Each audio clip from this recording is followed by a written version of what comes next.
We'll move to our heat of the operations here. We have a workshop, and this is with Woodmont Commons.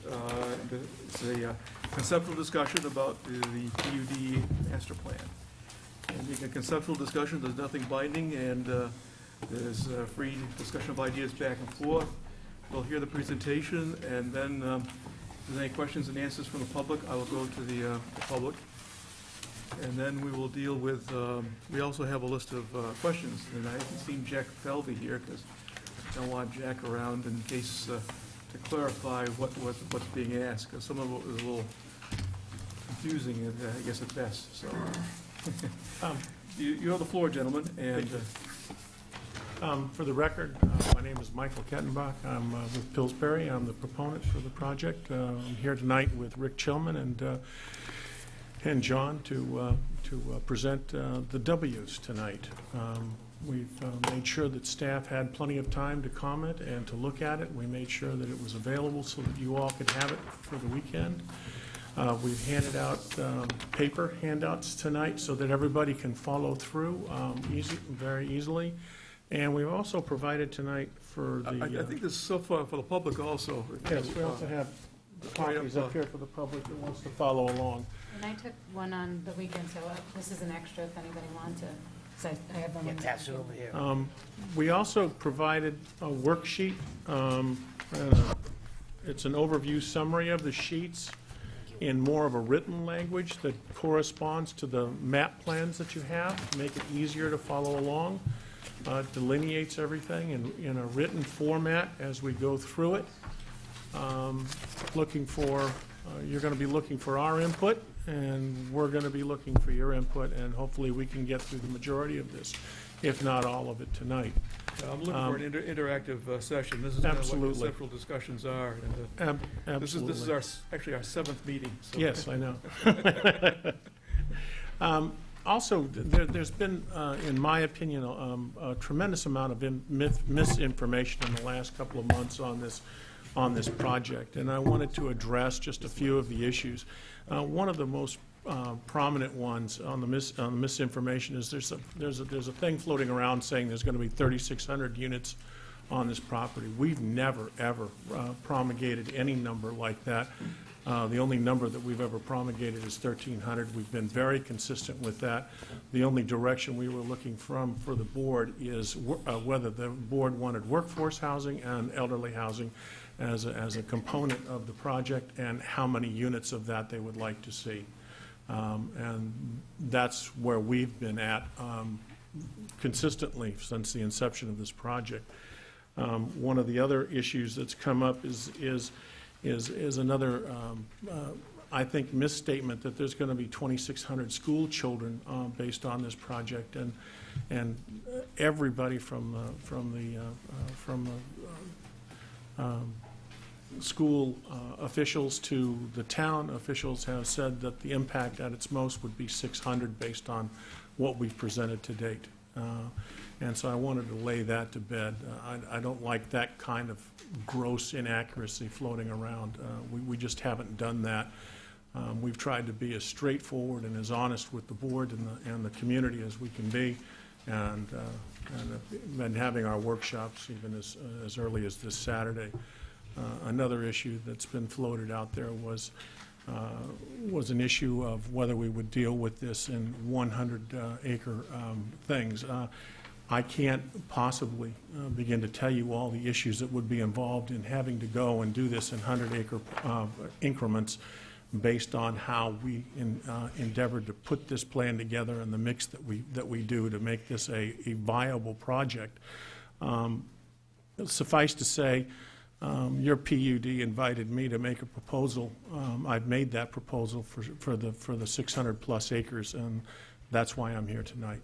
I've relied on it. I've spent millions of dollars on it, and I'm here tonight in that regard. So I just wanted to put those things out there, and so that people could understand where we're coming from, and that we've been very consistent with this throughout the process. And I would hope that would continue, because I know it will continue on our end to be a straightforward process and open and transparent. Thank you. Okay, in the Thursday evening and Saturday morning sessions, continue. Continue. Okay.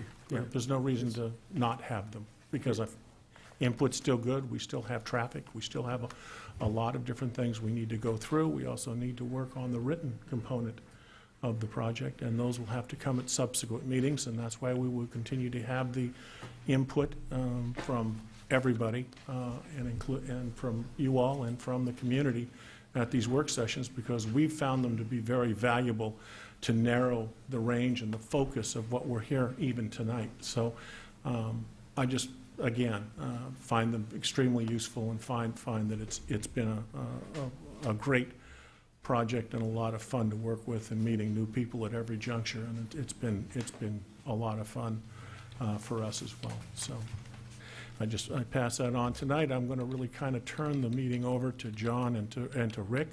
I'm here for comment and answers and questions, and we'll just all be up here on the dais, and we'll have at it right now, okay? Okay, Okay, thank you. you're welcome. Mr. Chair, can I ask a question? Yes, Mary? Mr. Kenback, you said the 1,300, I want to further clarify that, the 1,300 number, because I'm getting emails that are saying, 3,600 and 26, and I agree with you. I mean, I have been consistently saying the same thing I believe that you're saying. Yes. But in some of the meetings, I've heard things like, unless you want us to put more elderly, add more houses, meaning elderly or affordable housing. So when you mention those two things, are you saying that those would be a component of the proposed 1,300 or in addition to the proposed 1,300? We've always stated that it's in addition. Okay, that's what I Okay, thought too. and that's what I think I've been fairly consistent in that, and I appreciate your understanding of that. So the way you have this structured, in one section, you've also explained this, and I thought very clearly, in one section, if you build 600 single-family homes, which you're not gonna, but if you did, then you'd only have 700 whatever dwellings someplace else in this project. That's correct. Okay. But if we chose that there was room somewhere for you to have apartments, but then also some affordable housing and maybe some elderly or something like that, it might make the density a little bit higher in some of the proposed things, but then you'd have the additional other things. And it's up to you to tell us where, really and truly, because If any. if any, If any. if any, But it's you a would be choice. satisfied if we just said, we only want 1,300, that's it, don't build any more. That's correct. And if it says that on the plan, regardless of how many units, when you add them all together, the master plan says a maximum of 1,300 units, that's what it is. That's what it is. And that would also be something staff would require and recommend that the planning board ensure is written into the written portion of the master plan as well. Absolutely. Okay, thank you. Okay, thank you very In much. fact, I did have an email today from Mary Tatro. I don't know if it by Jack Velvey or not, but for the planning board, it was a request for workforce housing. That was the first one I've had for workforce housing. I've had Yeah. other requests for 55 older type of things, but I think it's something the board will have to wrestle with on what it One of wants the- for and in aging that- population in yeah. town, I guess. In that vein, Mr. Chairman, we've been approached by people who work in the service portion of the community, your fire, police, teachers, things like that were extremely interested in workforce housing, so that those individuals could live in the community and not on the outside of the community. And they thought it would be great if something was available in that regard for people who service the community to live in the community, because they found that it's very hard for them to buy real estate or a home or an apartment in the community. And in that regard, I think that would be a very useful component to the project, but again, not necessary. Okay, well, I guess the question would be then, why wouldn't you envision that to be one of, or some part of that 1,300 number that you already have? As we stand right now, Mary, the 1,300 units are a component of trying to make a good balance for the project. The maximum, if you take all the acreage, it's less than two units per acre. Another thing that's been out there in this regard is that we're going to build 6 homes to the acre. Well, nothing could be further from the truth. The average density is less than 2 units, and when you go to an apartment building, for instance, are usually 12 to the acre or more. So the density is based on how we view it and how we describe it and how we implement it into this plan. So, but I think it's an integral part of the plan if the community so desires.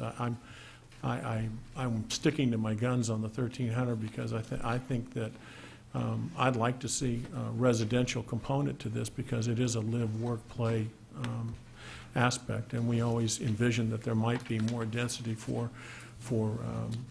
workforce housing, but we don't make money on workforce housing, and therefore we left it to the board to determine what that number is going to be.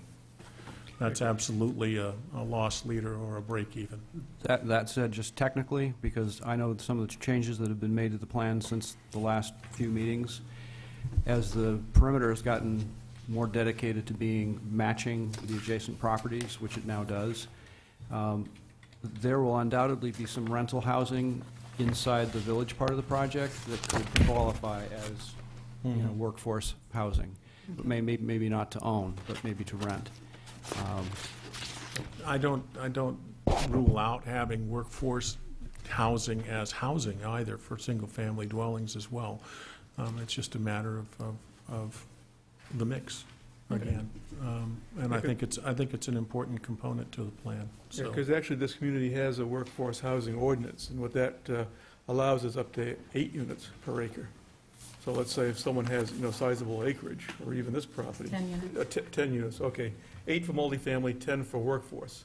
So let's say if the whole thing came out of workforce housing, you could put up to 10 units per acre. Yes. On that property. So, I don't think It's a big number. we've never anticipated having anything quite that That's dense grand. housing. We've never envisioned having anything quite that grandiose, so.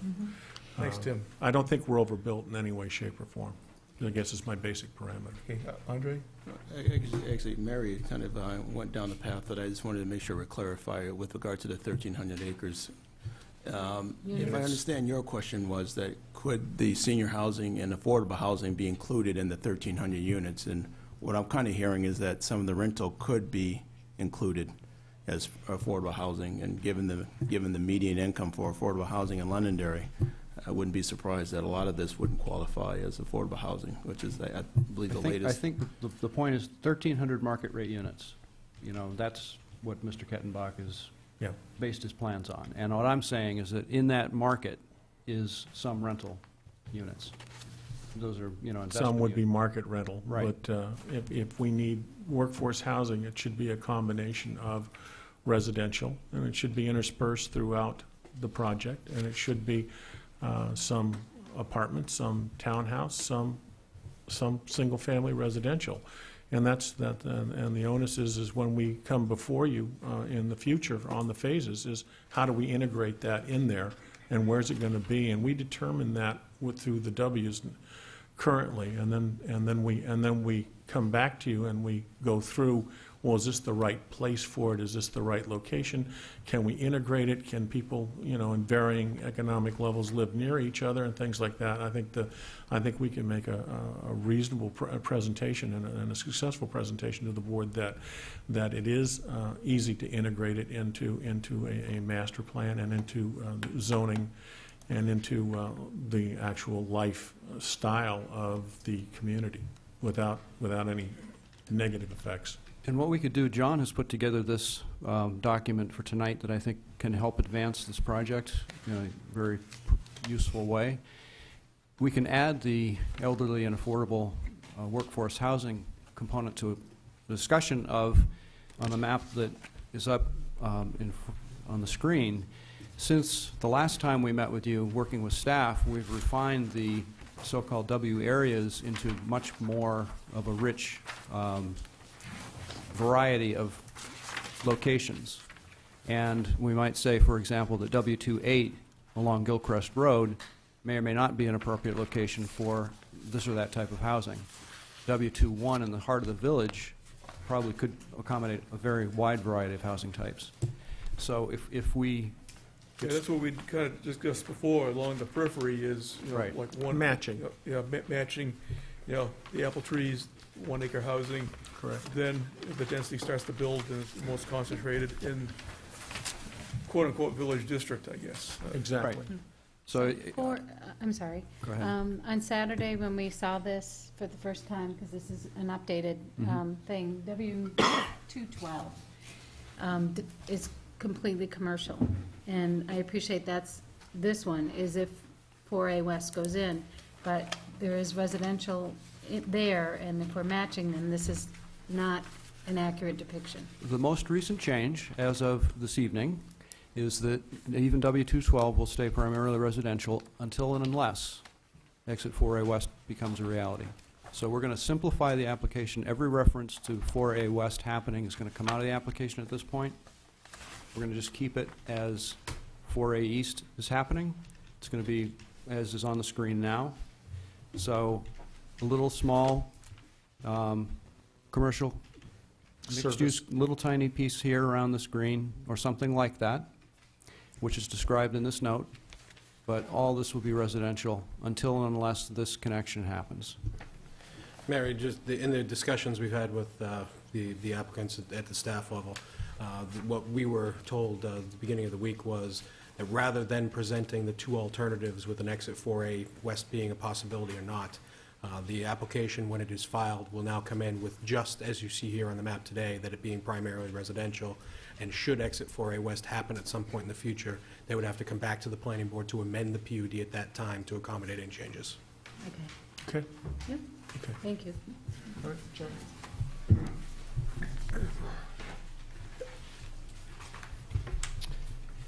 Good evening. Yep, name and address. John please. Michaels, 11 Nutfield Drive in Londonderry. I think what sort of would be helpful to all of us, I put together these sheets which you have, and based on comments we had, some people relate well to an image here, some relate well, but some say, you know, I got to read it. So what we're trying to have before you is something in a number of different forms so that you can understand what we're doing. And what we'd like to do is walk through the W's, and with the idea that this is what we're proposing, we'd like to know, you know, if this is all right. And remember, what we're doing now is this is in the concept stage. We are, after this point, let's suppose you said W21 the way we have it there tonight is fine.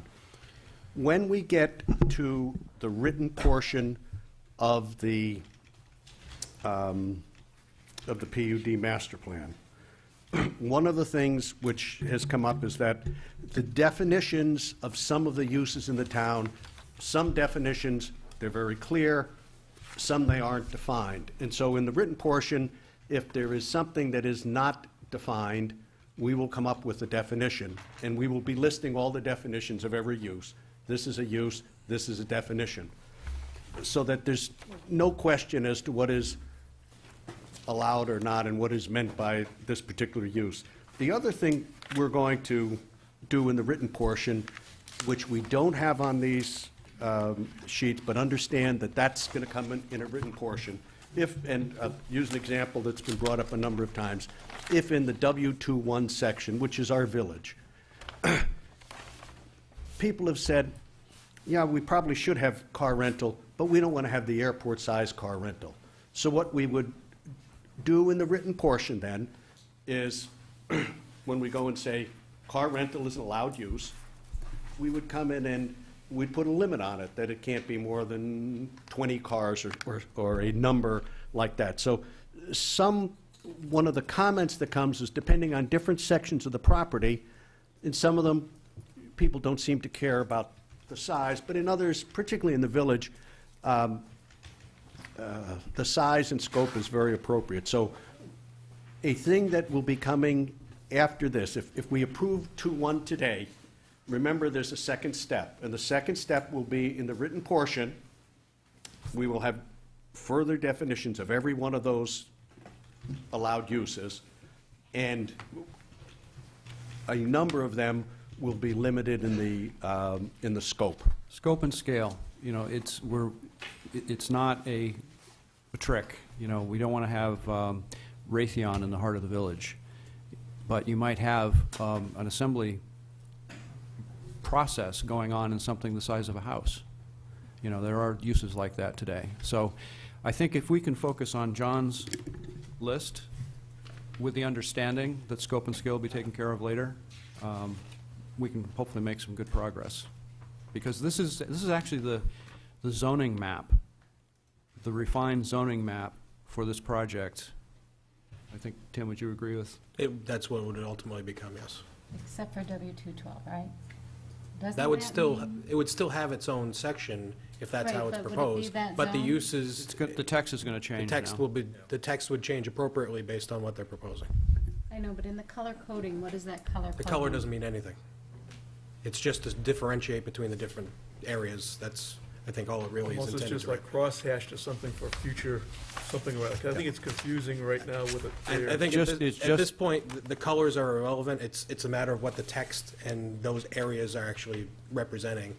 When we get to the point of getting more towards a final submission, we'll obviously look at making sure that different zones that are similar will have similar color schemes. But at this point, I think, based on a conceptual basis, So the colors are not related on this. No, So we the should only, not- To differentiate the individual Areas. areas that we're trying to define under this document. Okay. actually, the only color that is referenced specifically in the written portion is the yellow. That doesn't look very yellow, but it's on the perimeter. And in keeping with the current change and Mary's comment, the yellow should probably continue through W213. So yes, Mary, that will change. So, with sort of an overview of what we're doing, the major, there are two or three heavy-use areas in the master plan. One of the major one is W21. This is the village center. That is going to be the area that, we're going to have business, goods, and services center, and we're going to provide housing. This is going to be very mixed use. We're going to have on-street parking, there'll be parking lots, we're going to try to Parking structures. accommodate all sorts of different transportation. And what this is, we're having up to 545 units. So getting back to Mary's comment earlier, we have a total of 13, we're allowed 545 here. Now, we may decide, You subtract that 545 from the 1,300. yeah, and so If if you you do- build What's left 545, for the rest of then it. the rest has to be. I think But- that's what people misunderstand. Yeah, is, but we may go in here and we may build less housing, Right. but anyway, so we have 545 units. We have in here the possibility to put in 2 hotels with a combination of 550 rooms. This is sort of in the idea, we don't know where hotels might go. If the village may be a place that nearby there would be a place for a hotel. But in the total project, we're limiting the hotels. But here, we want to leave the option to have up to 2 with 550 rooms, if it makes sense. The next thing is retail sales, 300,000 square feet of retail sales. We want to have professional offices and have the ability in here to do maybe 2 professional offices. And again, this is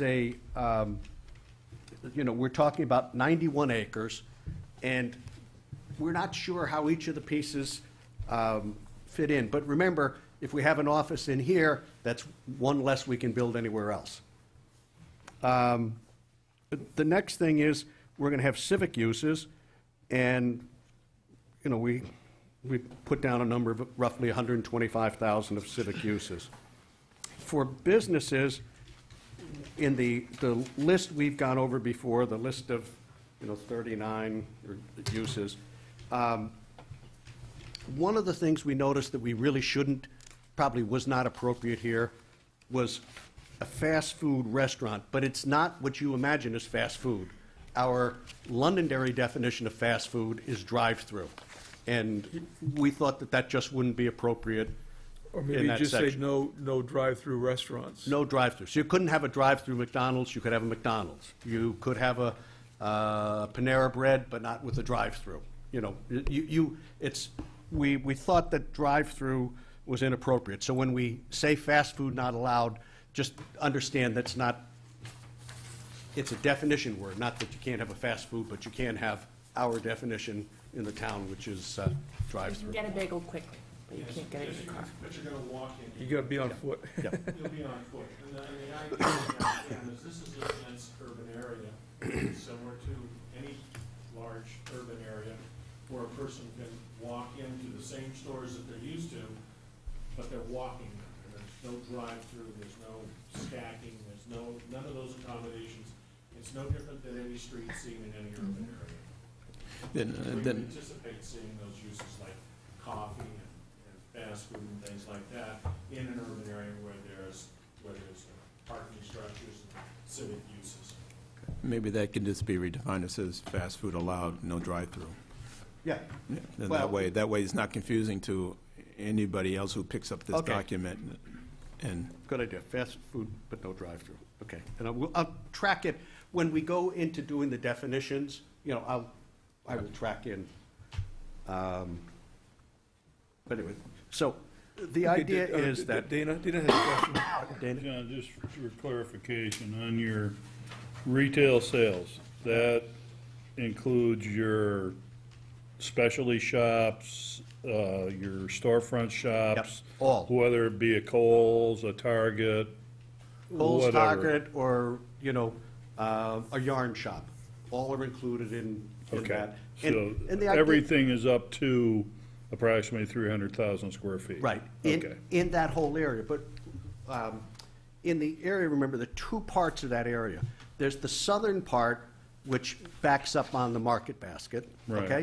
okay? And then we're going to have the boulevard, okay? Mm-hmm. And the idea of the boulevard is going to be something that will have mixed use along it. It'll Right. have, you know, but, so when somebody's thinking, doesn't necessarily mean it's all going to be concentrated in the heart of the village, which is the southern part of that, but this whole village core will be the one that has those things, but it's Right, yes, you know, 300,000. something similar to Newberry Street. Yeah, You know, where you have Yep. your storefronts with your lofts and, you know, apartments and stuff above and, or studios, that sort of thing. yep, and the village thing will be more village, Right. more villagey, but that's, the boulevard and the, okay. So, that's basically, what we have. Is anybody have any concerns or Questions from the comments? board? What's the, for the residential, what's the proposed density for that area? Okay. That's something I'd like to see added for each of these. The maximum we could do is 545 units, and that is 91 acres. But this, of all the places in the project, in the property, this would be the one where they're liable to the multifamilies, the double units, the townhouses, this would be where we'd have the apartment building. If you take the whole place, this is where that would be. Yeah. Okay. What I'm looking for each of these would be a density rating for, if you put that many units in there, It's just under 6 per acre. 6 per acre. If we can add that to each of these for whatever the density Yep. rating is, that's another piece of information I think Okay. is useful. Should it be built to the max? Yeah, Yeah. exactly. But also, what I noticed was missing was the acreage on each of these pages, so if you put that acreage, Well, it is Not just behind the- you on the, no, I know it's behind me, No, but but if on you this can- page, We'll add the it, written sure. portion. The On the description. written On the portion as well. I know it's, Absolutely. I can find it, absolutely, and I just No, went through and put no, them so all on. I'm gonna put, good point. I'm gonna put acres on, and I'm gonna put the units per residential acre density per each. on each of the ones when we Max go residential through it. density. Okay, yeah, because I went through and added the acres to each one of these sheets. Okay. I think we all did. Yeah, I think, yeah. The other question I had was, maybe Andrea or someone from town can tell me, 300,000 square feet equivalent in town? Well, again, this is going to be mixed and idea. broken up into multiple buildings, so you're not going to be looking at one single building of 300,000 square Well, we feet. could possibly. not Is based that- on. I guess that's the It's intent. That's up not to the a total intent. of, right? And I think that's So- one of the things John was talking about. In this type of area, there would be some written part of the plan and the regulations that limit the size and scope. Max size for a retail establishment, okay, so that would be added into this. Yeah, Okay. what'll be the operative part is the written word. Well, and also, Timmy, could you go back to the sheet one? Yep. The way the master plan is worded, this is a pretty detailed diagram. It's not a preliminary site plan.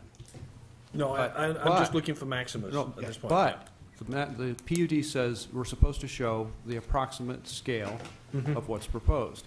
And that's what these buildings are actually drawn to scale. And the dark ones are the mixed-use buildings. So if I or somebody else came in with a building that was this big, No, I think you'd say you It's need not a PUD modification, Yeah. amendment. it would be good to have the maximus in here, just. Sure, it's sure, something but I that- just want to address yeah. that one big building. No, well, that's why I was asking it, Yes. because I see that number and I know what someone's Yeah, going to say. Chris, to give you an idea, the market basket, the new market basket is 110,000 square Square feet, feet, yeah, okay. all right? And that's the big one in the lower right-hand corner. Yeah, Yeah. that's the big one in the lower right-hand corner. That's 110,000 square feet. This guy. This here. It's not stated here, but I think it needs to be implied for the public too, that whatever gets developed out as commercial or retail is going to take away from the acreage. Based upon your density, that lowers the amount of Sure. residential you can put in there then, right? Yep, they're the trade-offs. Yeah. Yeah. One of the things I've asked John to do, again, when we get further along the road, is I think it would be extremely helpful for staff, when we actually get to the implementation of this through site plan and subdivision level, is to have basically an interactive spreadsheet or a database where when something gets proposed and approved by the planning board, I can plug that into W21, there's 300 units that have been done here, it'll then subtract that from the overall density within that area as well as the overall project, so we can keep track of everything and making sure that we're within the parameters of what the PUD master plan would eventually approve. Are we just on 2-1 or can we Yes, add that's- general Yeah, other we comments just of the stick other? with We're Just trying on to that walk through each one part. Okay, all right, individually. then I'm good with 2-1. Dana? Yeah, just so that I'm clear, this apparently is new. All the residential units will now include, your market rate, workforce, and senior?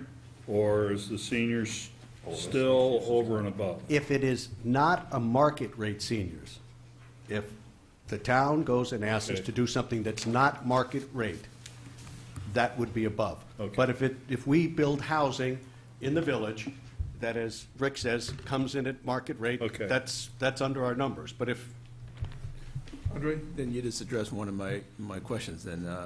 If 1,300 units is the max that we've been working with thus far, and if W29 were to be market rate age-restricted development, which would match the development across the street, you would not be opposed to that. I mean, the threshold is still 1,300 units, Yeah. but if you had market rate senior housing and W29, yeah, if it's, Not the opposed to that. catch is, if it's market rate, that's fine.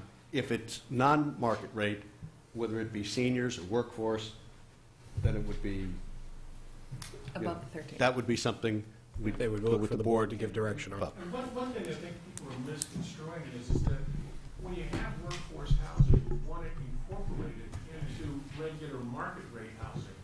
Oh, that's a good question about, that's why we have an inclusionary zoning ordinance, yeah. That's the whole premise of it, is so that there's no differentiation.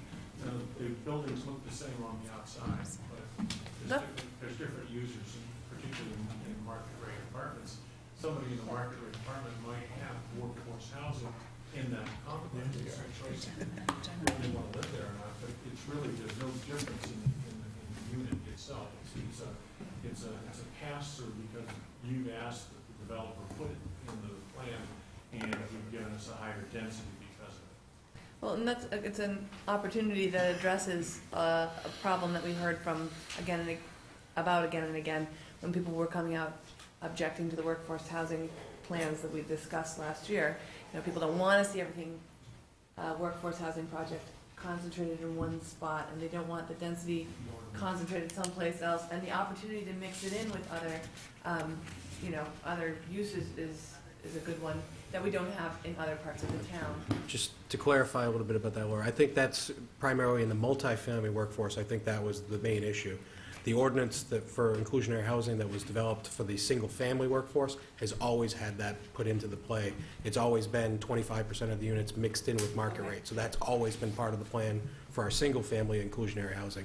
The multifamily, again, in order to make them work, the density had to be higher, so there's a higher percentage of workforce units in a multifamily situation than there would be otherwise. Well, yeah, I just wanted to make, know for sure, because looking at this and the village concept and everything, it's something I can see a lot of the seniors, retirement age people being very conscious of and maybe wanting to move into that area because then they have everything there. They don't have to rely on getting around in a car. And, I don't want to just flood it either. I want to keep it reasonable and keep a reasonable density that works for everyone. And so as long, if we can manage and keep it market rate and still, which I think in this type of thing will work out to be affordable for everyone, hopefully. I think it's going to work. Well, as a suggestion, because this has been sort of a point, not a red herring, but a little bit of a sticking point from day one, what if I propose, and I haven't discussed this with my client, so if he throws it in back. You're next on the line. I know he loves these. 10%, up to 10%, 130 additional senior and affordable units. And we start defining tonight where those might go, and W21 could be one of those locations. Tim, where are we at? We have a cap on senior housing, so where are we at? We don't have the new demographic information yet from the 2010 census, so I haven't been able to do that calculation, but based on the 2000 census, 13%. we were at 13% is the cap, Yep. and we were well below that. I think we had several hundred units of available Yeah, capacity. if we were to build out every age-restricted development that was approved and built, we had an upwards of 475 units. Some haven't gone forward, like the Whittemore Estates. Whittemore therefore- Estates, the Cider Mill project, Yeah. those are projects. And those were included in those calculations, so. So we probably have at least, I'd say, conservative estimate, at least 500 units of capacity under the cap at 2,000.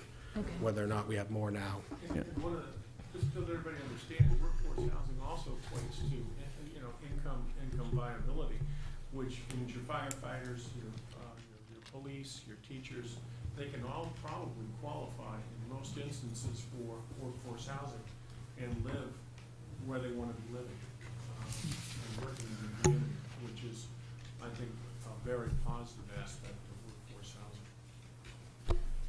And where are we with workforce housing in terms of, I know that we're supposed to make everything, basically everything, all the It's, available again, land available it's the for it. availability and the mechanism to do that. Again, there's no obligation for the town to provide or have anything built. We just have to have reasonable opportunities for them, which, under our ordinance, we now comply with that statute. So if I'm understanding what you just proposed, that may not necessarily, but the option is there if the town wanted it. Correct. And I think, based on some of the suggestions that I've seen, is that I think maybe some of the rub is that if 1,300 units is the max, then can we integrate that 10% within that 1,300 units? No, the 1,300 is the base market rate minimum that the project needs to make money. I don't think I can state it more plainly than that. I understand that. I guess that's just where the rub is that, Well, it's can not- that be integrated in the 1,300 units? If we put like 100 units within that 1,300 for either workforce or 55 or older. Well, the thing is, your ordinance would allow more like the rumor mill of 3,600 units. Your ordinances would allow 6,000 workforce units if the project turned into being just that. That's not what the project is about. The project is about a very carefully crafted mix of uses, and we've enumerated them now based on smaller areas. And it's a fine project at 1,300 units. If the workforce and senior housing becomes an issue, let's just take it off the table. Let's just remove it from the discussion. Do we have any way of, I mean, you said that these are going to be market rate, the 1,300 are going to be market rate, and I understand that. Some of them are going to be small, and some of them are going to be multifamily, some will be in a village. I mean, do we have any way to, I imagine that some of those are going to fall within the threshold Yes. of affordable for Londonderry. There's probably going to be a good number I of suspect they them. will. Yes. And so we don't need to necessarily designate them as affordable if they're going to be anyway. I'm just wondering if there's a way we could, figure that out a little bit ahead of time. I guess we don't really know what market rate's going to be quite yet. And I think that's something that could change from now year to to 25 year years or from now. something, because It will change. This is a 20-plus year thing. So, I don't know, maybe, let's say when it does start, what's the price of the housing and everything, and then go from there, because we can always make changes to the master plan as we go along. Based on the income levels for where Londonderry is located, you're looking at basically for ownership, affordable workforce housing is somewhere in the neighborhood of $280 to $290 for a purchase price, and for rental, it's somewhere in the neighborhood of $1,200 to $1,300 for rent. I think we're going to be achieving this by default. If we're getting the mix of uses in this development that we've been discussing, I think we're going to hit this by default. And we may not need to say that we need an extra, a surplus of this many affordable or elderly housing units. I think within that 1,300, we're going to be hitting our mark all over the place, much more so than we would any other place in Londonderry, without some really designated. Again, with the mix of densities that you're proposing here, there's the very good likelihood that some of these, at their market rate, will probably qualify at some point as affordable workforce housing. I mean, I don't think necessarily that there's a good reason for us to say, to increase that 1,300 number right now with some just made-up number that we choose for higher density. Yeah, especially tonight. myself into that regard. You really need to be Yeah, at yeah. a mic. If in the future, this is a wildly successful project, and the resale values for what was affordable housing now isn't, then you don't have any affordable housing. And that's what you face 10 years down the road if you have units that, well, let's take lofts, and young people buy all the lofts, and they're loving the lifestyle, and all of a sudden there's a demand for these lofts on the resale market. Well, what's going to happen? The prices are going to go up, and now you no longer have something that's affordable under the guidelines of the law that can only be sold as that type of unit. And I think that's something that you have to That is the one thing you would gain by want to having. keep in the back of your mind. As it comes online, it might be affordable, but it might not be affordable housing 10 years from now because it might be too attractive. It's happened in Portsmouth where kids are living in the lofts, and now there's other people that want to live in those lofts because now it's really trendy and it's active and people want to be there. Well, the prices have gone up and they're no longer affordable, quote unquote. So I think it's important to have a definition or a maximum that has to be there so that it's there in perpetuity. But if we don't want to have it, I mean, it's fine by me. But I think it's something to make the mix work. I think it has to be there, and that's the only thing I wanted to bring to the table. I think you should. If it's 5%, it's 5%. If it's 10%, it's 10%. As a developer, it's not that important to me. But I think if you're planning for the future, you have to understand that market is gonna dictate what those units are gonna be worth in the future, not what they're gonna be sold at in the primary And for the purposes of sales. Tom's had his hand up, so I'll go to Tom. Tim, that's my question, and I guess partially answered is, if something's designated as workforce housing, and it's next to market rate housing, what happens when the current tenant leaves? If the board were to designate and allow for specifically workforce ownership housing, there is a mechanism within our retention of housing affordability section that would cap resale value and basically sets up a lien on the property that maintains that affordability moving forward over a course of 40 years. It's a complex formula that I'm not going to try to explain now, but we do have a mechanism built into our existing ordinances that allow for maintenance of the long-term affordability of those projects that are specifically designed as such. Well, so effectively, you're gonna suppress the price? Yes. Yes. Okay, so Keep it affordable. then you're gonna designate who can buy into this place because you're gonna That's qualify them, are you? Correct. And how long is that gonna? 40 years. 40? Yes. I mean, I agree with Mike. I mean, we can, probably when this starts out, we're gonna be fine. But, the hard part of this is trying to think 15 years down into the future. What, none of us have a crystal ball. Personally, I would much rather see the option for it there. You never have to exercise that option. That's correct. But if the option isn't there to begin with, then you don't have the option. It isn't going to hurt to have it, but it could hurt if it's not there. So that's kind of the way I look at it. And to advance tonight's discussion, we could just say W21 could be an area where workforce housing could go, and we don't have to pick a number. Yeah, And if you're find uncomfortable with that. when we do the written. Right. But just put it in the back of your heads, because I think it's an important component, that's all. Yeah, I mean, I don't think we have a crystal ball to look ahead 10 years. We tend to look backwards much easier. But, I mean, one thing with the housing market that's happening, I mean, there's been tremendous changes, and I'm sure big changes to come, and everyone feels the housing market's depressed. Well, it's depressed for single-family housing, but you look at apartments and, condos, they're increasing in value and tend to be more desirable. And I think this is how things are going to go, and especially when you get the U.S. government is really getting out of the support of the finance of housing. And Well- things are going to change even further. Yep, what a, I was just gonna Just, Tom? I guess as the town council liaison, I'm just gonna make a suggestion here that I'm not really comfortable with an unelected body making a decision like that without the elected body having some input in that decision. Which decision is that? About, you mentioned 10%, or whatever percent, or whether it should be no percent. I think the town council should have some consideration in that. Well, How I is think they that- do. Welcome to the planning board. Well, Yes. but I'm not the town council, I'm one of them. No, you are the liaison. So Okay. the point is you bring it back to the council, Then discuss that's- it, and bring it back to us. That's why I'd like to do that. Yes, Well, it's- nobody's making decisions tonight. Well, This is conceptual discussion, Tom, so. let's do a target 10%. Mr. Chairman, And if I I- imagine, like most people that deal with things, But I think easy, they If I could talk make about a po- 10%.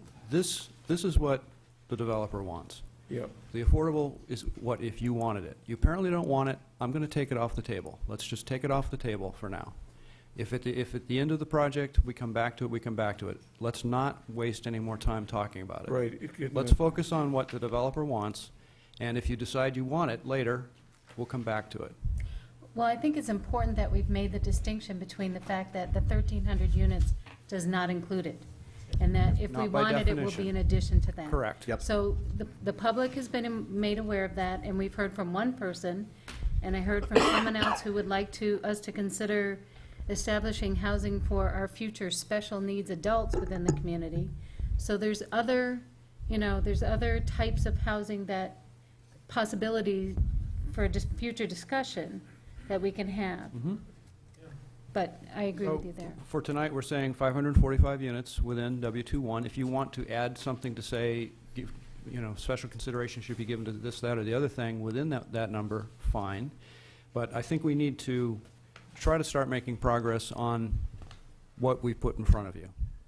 And this optional affordable thing is it's too complex an issue. Let's just not talk about it right now. and what we can do, remember, this is the conceptual stage. We're still going to do a written portion, and then we're coming back with the full plan. So between now and then, the town council or Tom can everybody bring that else who question to has the town council input and, at what it might be, can weigh in on what we should do. So we started around this side of the table, but we hadn't gotten to, Yeah, does everyone had input on this side here? Okay. Lynn? I have a couple of questions. Just looking at the W-2 on Maxima on this document and then Yep. comparing it to the written document. Now, in the written document, there's no mention made of the medical space, so I didn't know if that was an oversight.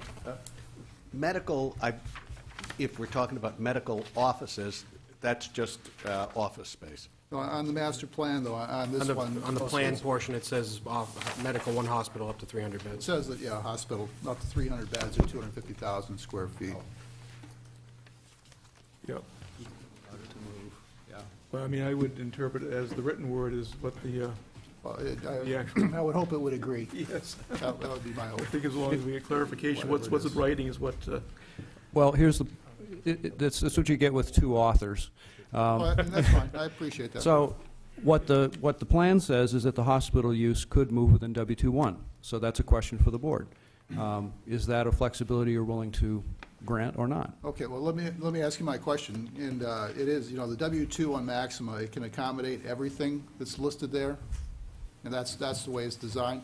Yes. So what happens if, market conditions or state regulations say you're not going to put in a hospital? What do you do with the space? It doesn't go in. What do you do with the space that's It left goes over? away. It goes away. It just kind of morphs away? Because we also have the hospital allowed in another place, and in the other place, we have other uses for the space also. We'll later get into W-2-4. That would be a location for a hospital. If it doesn't go, we have other uses to take the space. And the same thing would be here. And that would be the same for civic buildings going through the rest of the plan? Throughout the plan. Yep. Okay, thanks, those are my questions. all set, Lynn? Laura? My only question is, you had mentioned school children, and I should probably know this, but what use would a school fall under? In this lexicon, it would fall under civic use. Civic use. Yeah. And, we're just talking about W-2-1 right now? Yes. Yes. What you're saying makes sense to me, I don't have any questions. Just a Andre? quick note on W-2-1. With regard to the flexibility of the hotel use, and Yeah. I think I've shared this with you before, it's not so much I disagree with the flexibility, because I think there's comparable uses. It's just to where you put it. If you put it towards the southern area of the property, then as far as the traffic impact, it's concentrated in that area. You put it in the northern area of the property, then it creates another dynamic. So, I mean, you just got to be conscious of that. And that's something that takes place when we come back in front of the planning Yep. board with the specific proposal. That's Okay. Thank you. Okay, Letha?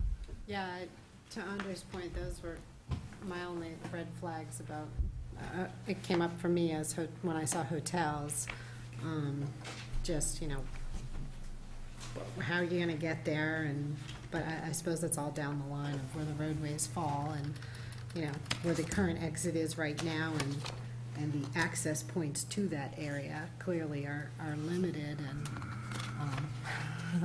wouldn't sustain that level of traffic, but again, that's something that Yeah. is for further discussion along that's the line, but those that's- would be my concerns when I first hear that. Yeah, because that's really the, a further step as we get into more detail and setting, Yep. Yeah, I acknowledge site that. plan regs for this whole thing, and, John? John? Yeah, on 2-1, I'm all set right now. Okay, so I'll say, is the board, at least at this point in time, all set with W-2-1, what has been presented, and what we have modified on it, and the workforce is not part of the discussion on Okay. this. The next one That for the is, public I was going to do it at the end, so we can get through this. or- All right. And once we've completed everything here, I think this is probably it's going to take the most time, but we've already spent time Oh, yeah. on, so. You spent a lot of time on a lot of the issues that are. yeah, Back to the other ones. a lot of the issues are going to fall into place. And once we've covered what you want to cover, then we'll open it up to the. Yeah, but I think we touched on a whole slew of the issues that apply everywhere else. So, for example, the next one, I think we should cover them because people are listening also on this. okay, the next one is W-22, which is the The primary intent of this area is to give a variety of housing in low-impact recreational and civic space.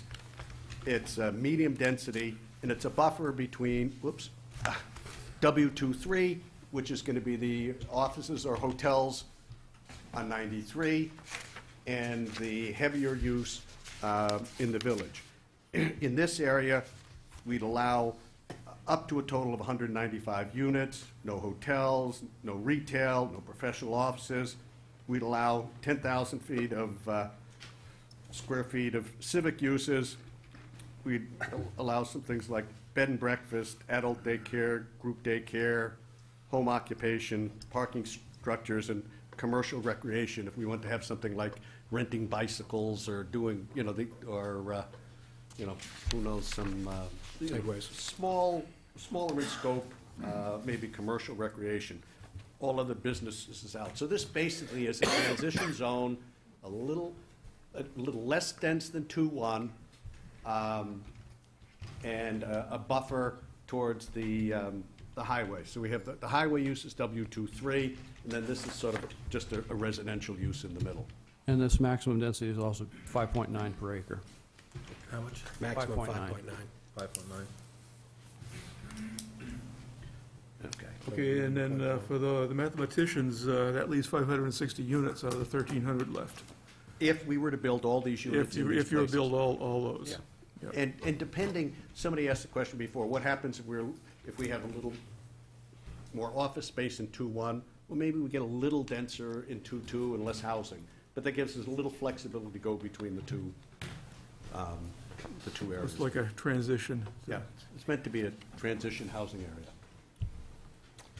Okay. Any questions from the board on this W22? Again, Nope. W22 goes back to our primary discussion on W21, affordable housing applies here as well. And so somebody needs, it's something that we need to anticipate or not anticipate in the written portion of the document when we get there. Okay, Okay? yep, understood. Oh, sorry, go ahead, Lynn. Do you have a question, Lynn? Yeah, I just had a general question. Okay, In terms of the lines delineating the different maximums on here, what are they based on? The road structure you have, or is it the lay of the land? It's roads and uses shown on the underlying plan, both. Okay. Also, if you look at the bottom of the plan, I've added a note that around the perimeter, right down here, around the perimeter, the areas follow the property lines, boundaries, but otherwise they can vary by 100 feet. Okay. I was looking at W21, it's got a little sharp jog in it, I'm Right. thinking, what feature is that working around? I'm trying to balance the line between it not being a preliminary site plan, but it having a preliminary site plan looking thing under it. Yep, understand. I'm all set. Okay. Any questions? Lisa? I'm just struggling to understand what W22 is going to look like. Can you just give me a hypothetical as you look at your map here? So, for instance, where Pillsbury Road is, are you saying that the businesses you're talking about would be up near there with some frontage of trees, and then the businesses, then there's houses behind it, and then there's, I'm having a tough time envisioning how Okay. that section's This- looking think to of the this- average person. Okay, think of this as mostly housing, okay? Okay. A little bit of civic space, okay? It's basically, it's basically housing, and with a little bit of civic space is what it, what it will be. And so it'll be a combination of probably, single-family, townhouses, some apartments, but it'll probably from the village area, it'll be denser towards the village, probably get less dense as we go in that area, probably get a little denser when we get to the edge where the offices may be. So it'll be Actually- mostly housing. Letha, I can help with this, but just not tonight because it was Let me just submitted see if I can get it earlier. off the town website while we're going off, because I know I have all those materials Okay. up there. We discussed early on with the board about, like, easy for me to say, architectural standards. And rather than trying to have all sorts of geometric criteria and all that, we thought we'd use images. So it would be very easy to show images of what this type of neighborhood would look like. I happen to live in this type of neighborhood, so it's very familiar to me. But you have apartment buildings that look like big single-family houses. You have a lot of 40, 50-foot frontage residential lots, some served by rear alleys, some served by front-serving driveways. The narrower the lot, the more you need a rear alley to serve the lot. Very walkable, very pedestrian-friendly, not big-scale buildings. Probably, 30 feet is your typical? What's your building height? 30 feet. Yeah, probably most of the buildings in this neighborhood would fit in that. I'll pass these down. Not the one you showed, but it's Well, in I've that, got it's in that all set. of them here. Got one more, colonial type style. There's one that's called, I think, a typical residential street.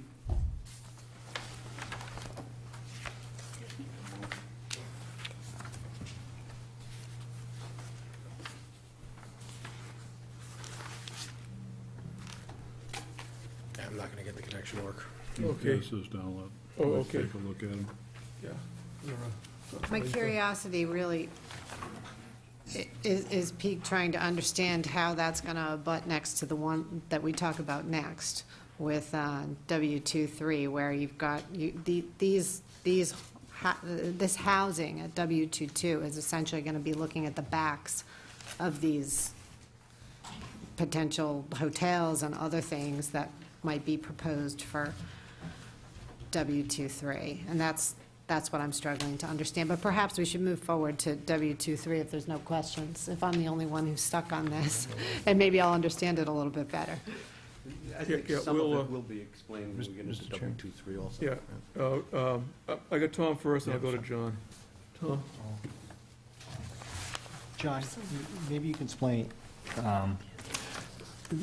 hotel uses are not allowed, retail sales establishments are not allowed, professional offices are not allowed, but then it says something about parking structures.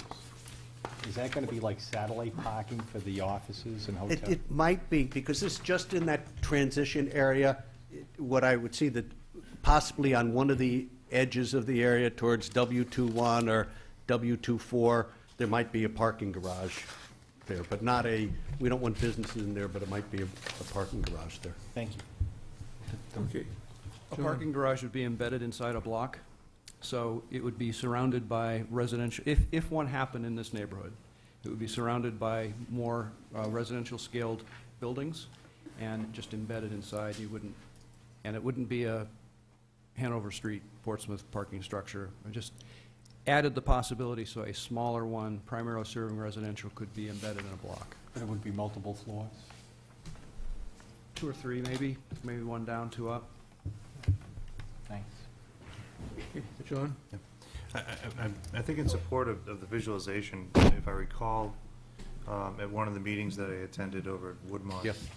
We had talked about getting a better depiction pictorially of what this would look like based on the zoning components that you're really requesting.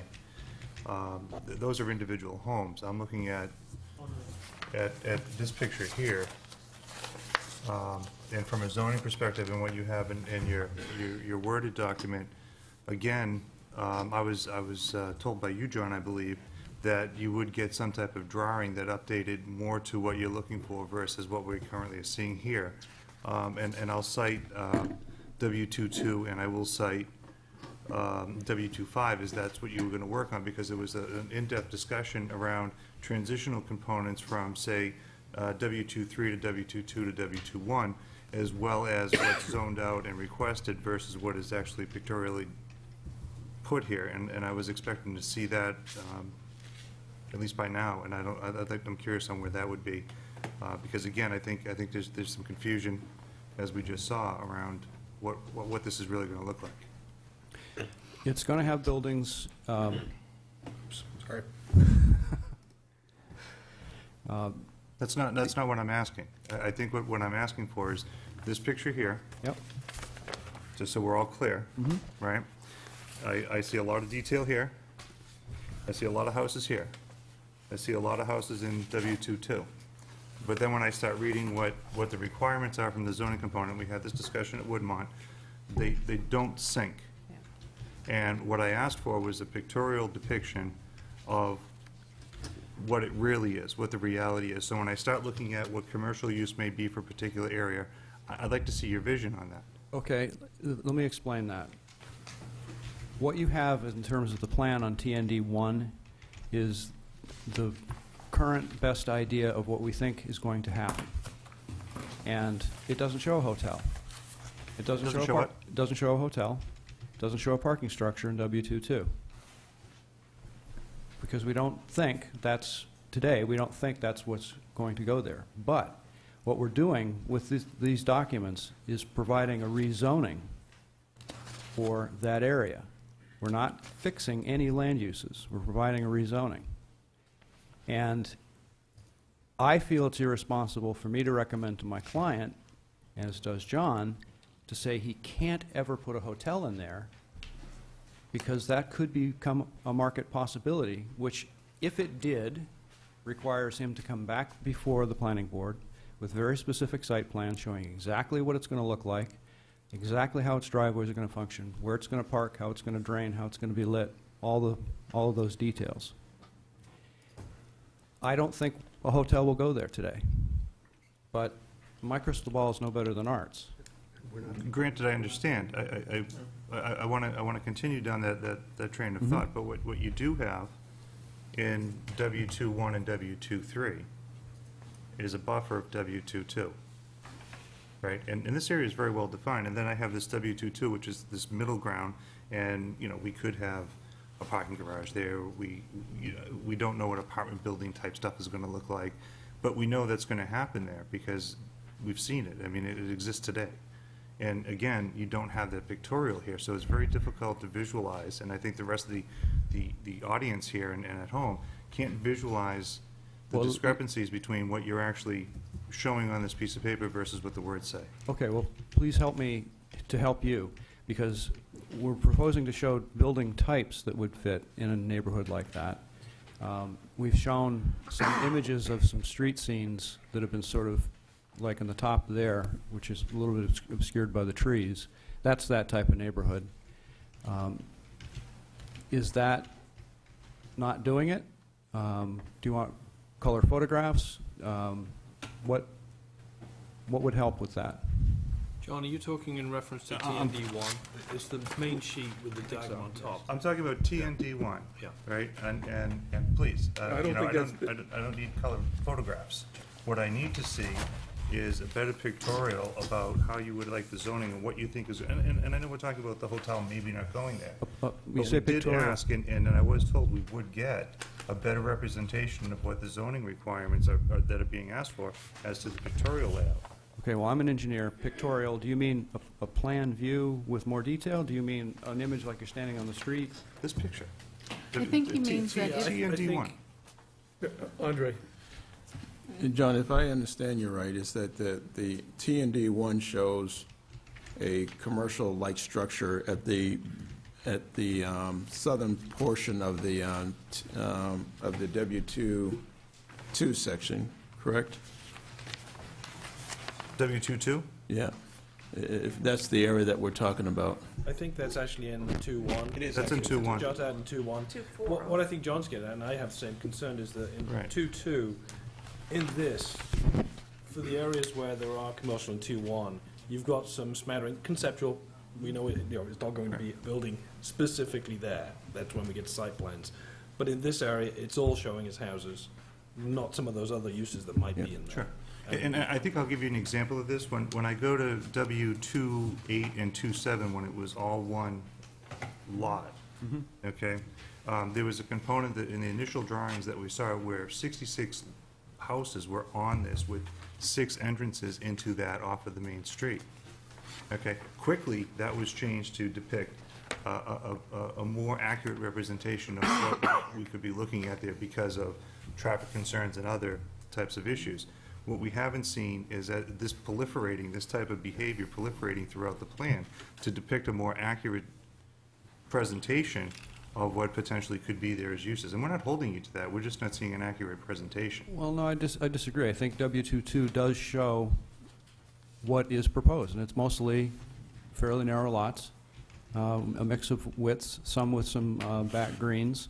That's what's currently thought of.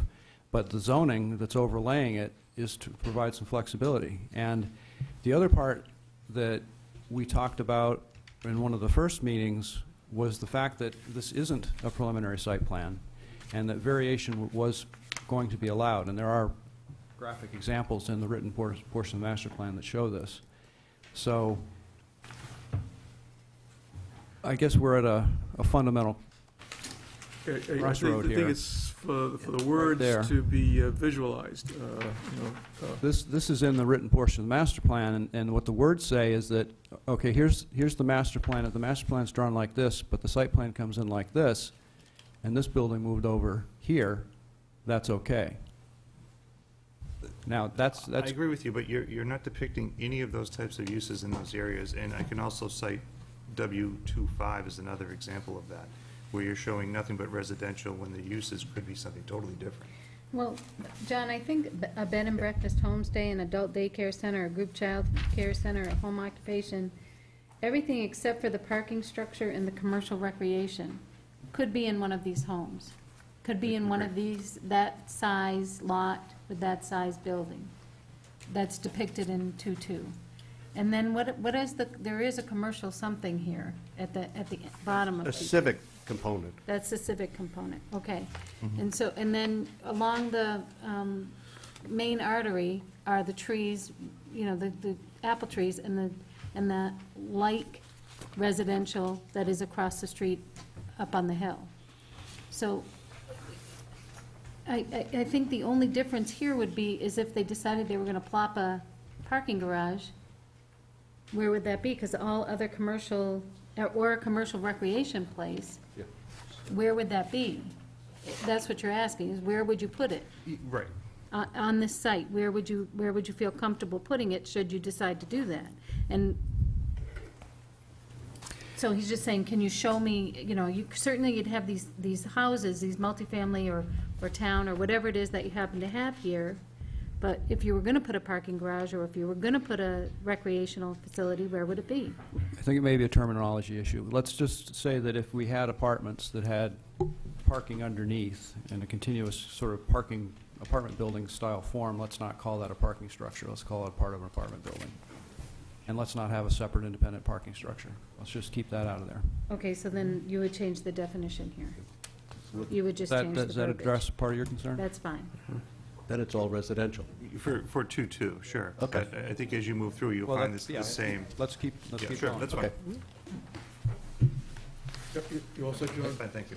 Okay. Anyone else has questions on W22? Okay. Okay, W23. That's what we call the highway fringe area. So- Yeah, so W22, parking garage That's taken out. is out. Yep. Okay, Okay. W23. This is the highway fringe to promote large-scale business and commercial uses such as offices and hotels. The area is meant to be a visual and sound buffer between I-93 and residential units to the west. This place has space for some residential units, and one of the ideas is that between the offices, then when you step into the residential, that may be a denser residential along the side of the road, getting to lesser dense as you go inside to W22. At this place here, we could have retail sales up to 300,000 square feet. We could have 7 professional offices. We could have civic uses up to 10,000 square feet. And we could have other business uses up to 250,000 square feet. The idea here is, this is one of the places where the larger buildings would be, and depending on what comes in. Could be office buildings, could be a hotel, but the idea is on the road, that's what we're doing. And we're depicting, 7 buildings, but part's going to depend on who actually wants to come in there as to what it is. So we're allowing. Up to 7. Yeah. Tim? This is another one of those areas where there's an inconsistency between the plan itself and the written document. The written document says 55 units, and the maximum on the plan says 25. Which is right. It should be 25. Should be 25, okay. So the W23 written version is 25 units. Thanks, Tim and Tom. Which is just over So, 1 so, acre. so, actually, W23 has the greater amount of flexibility and density because of its proximity to 93, and the fact that it can act in the high rises can act as a noise buffer between 93 and the dwelling units that buffer it, and then W22. high rises, Yeah, higher buildings. higher building, okay, yeah. I don't want to hear high rises. Offices, maximum 50 feet. Okay. Laura? Do you envision these structures being oriented towards 93? I'm not exactly sure how the topography goes there. Kind of like, It drops off down to 93. So there's basically a slope. There's high ground and a slope towards 93. so do you see the buildings, like when you go down 95 and you see Raytheon and you see all those, do you see them oriented towards the highway? Yeah, And the parking is going to be on the highway side. yes. Do you expect that you'll be putting trees and such behind them at all, or are they really going to be mostly up against the road? They're going to be mostly up against the road, and the parking structures are facing the road for that reason. Okay, okay. Well, to have a more human edge inside the project. Inside, human edges on the inside, the industrial-looking parking, and the face of the building for the signature facing 93. Just like you see going down 198, 495, 93. Well, in our town, we have, the windows, Harvey windows, that is, you can't see because they have a nice buffer of trees, and, I mean, it is up on the hill, and there is slope down to 93, but it's buffered very nicely, and, Harvey doesn't seem to mind. Yeah, the state owns some of the land there also, so I think there's a natural, there's going to be some natural buffer anyway. And it does, the places rise very steeply. And this is one of the places that we envision people working and then living. I was going to say, People working and living, live, work. yeah, I was going to say, let's face it, this is going to be the place where anyone who wants prime 93 visual real estate is going to be. That's the intent. Yeah. Some people like to live close, they get on and off quickly and Yeah. whatever. And I they guess can that's where my do. question was with the previous section is, I'm curious to see the plans once they come out for that previous section of W22, because I'm wondering who would want to live there, sandwiched in there. I'm sure there's plenty of options that could make it quite appealing, but I'm just not seeing them, so. Yeah. How's that, John? Do we have a maximum person density for that area? Meaning, so if I put in the hotels and I put in the office park and I put in is it a hospital that's also available there? Hospital's just down below in W24. Okay, so let's say I load up the density of to the max there, which is quite possible because that's gonna be the prime real estate for that. Do we know how many people we're talking about? Can we get that number? Very difficult to do because I don't know who's going to be there. Well, if I put up 700,000 square feet of professional office space, I think we can come up with a cubicle ratio, right? It could be It retail. depends, it could be, Okay, Andre? yeah.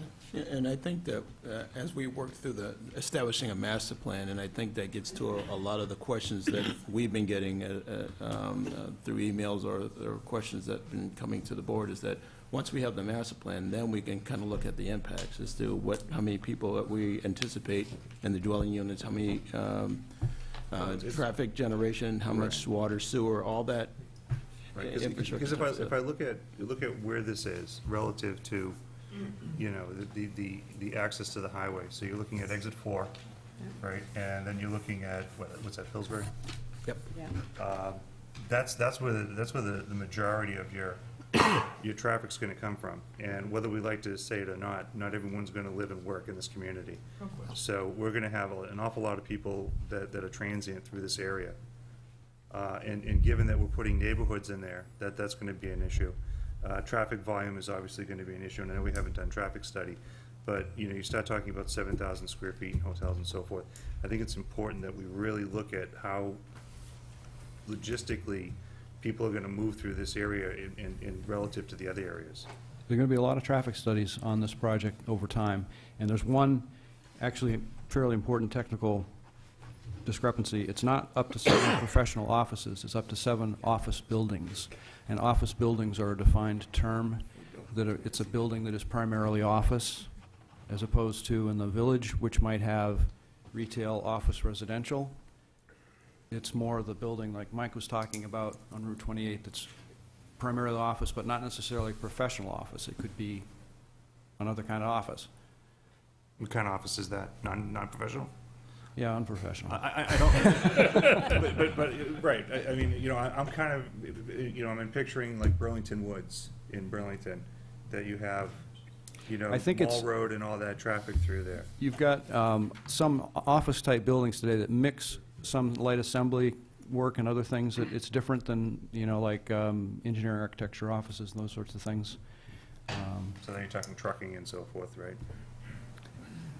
Not in a big way, you know, but again, traffic is a whole separate, got to be addressed at the time when the use is known. But understand, with the density of those buildings comes the number of people that are going to be, you know, flowing through that area on a daily basis. Yeah. No question.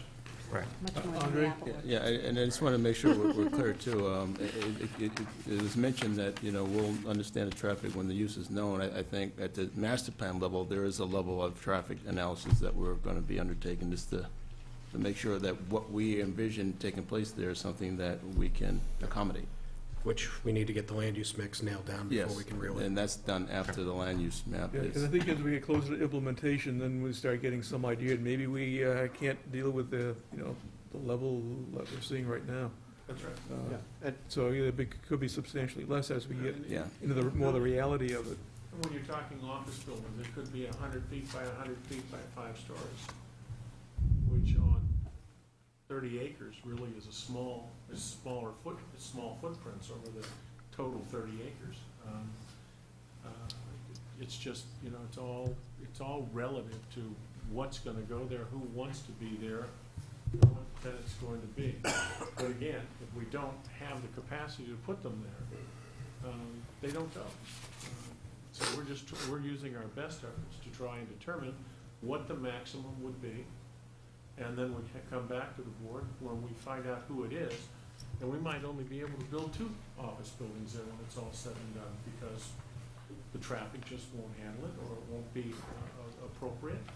But traffic will probably be the biggest factor that has to be determined in how to handle it. And that's done at the planning board level when we come back. This is the guide. That's all this is a guide for the proponent to move ahead and put his best efforts forward to get these boxes and then bring them to the community and see if we can make them work. The onus is on me to make sure that in the future, the traffic works, that it works with your staff, and that it works with the regional planners, and then I propose, and the planning board makes the decision based on all the information that's provided to them at that time. We're gonna be doing this for years, with different portions and different phases as we move through the process. And at each turn, the onus is on us to provide you with all the information so that you can make a considered decision, and then whether it's appropriate or not. And if the traffic doesn't work, the traffic doesn't work. I have to make that happen, and the onus is on us to make sure that we propose that to you when we bring that phase forward. Okay, Dina, and I'll do Chris. You're saying no hospitals and fast food restaurants. Does that preclude, let's say, you know, a company did go in, does that preclude the cafeteria in the office building? No, it's only fast food means drive-through. Okay, So this is the same as We're gonna, Same as That's W2. terminology. Okay, We define it. yeah. okay. Just wanted to clarify. Okay, Chris? Yeah, the question I had was regarding residential, Okay. 25 units in that area. Why? Because we're also dealing with across the street.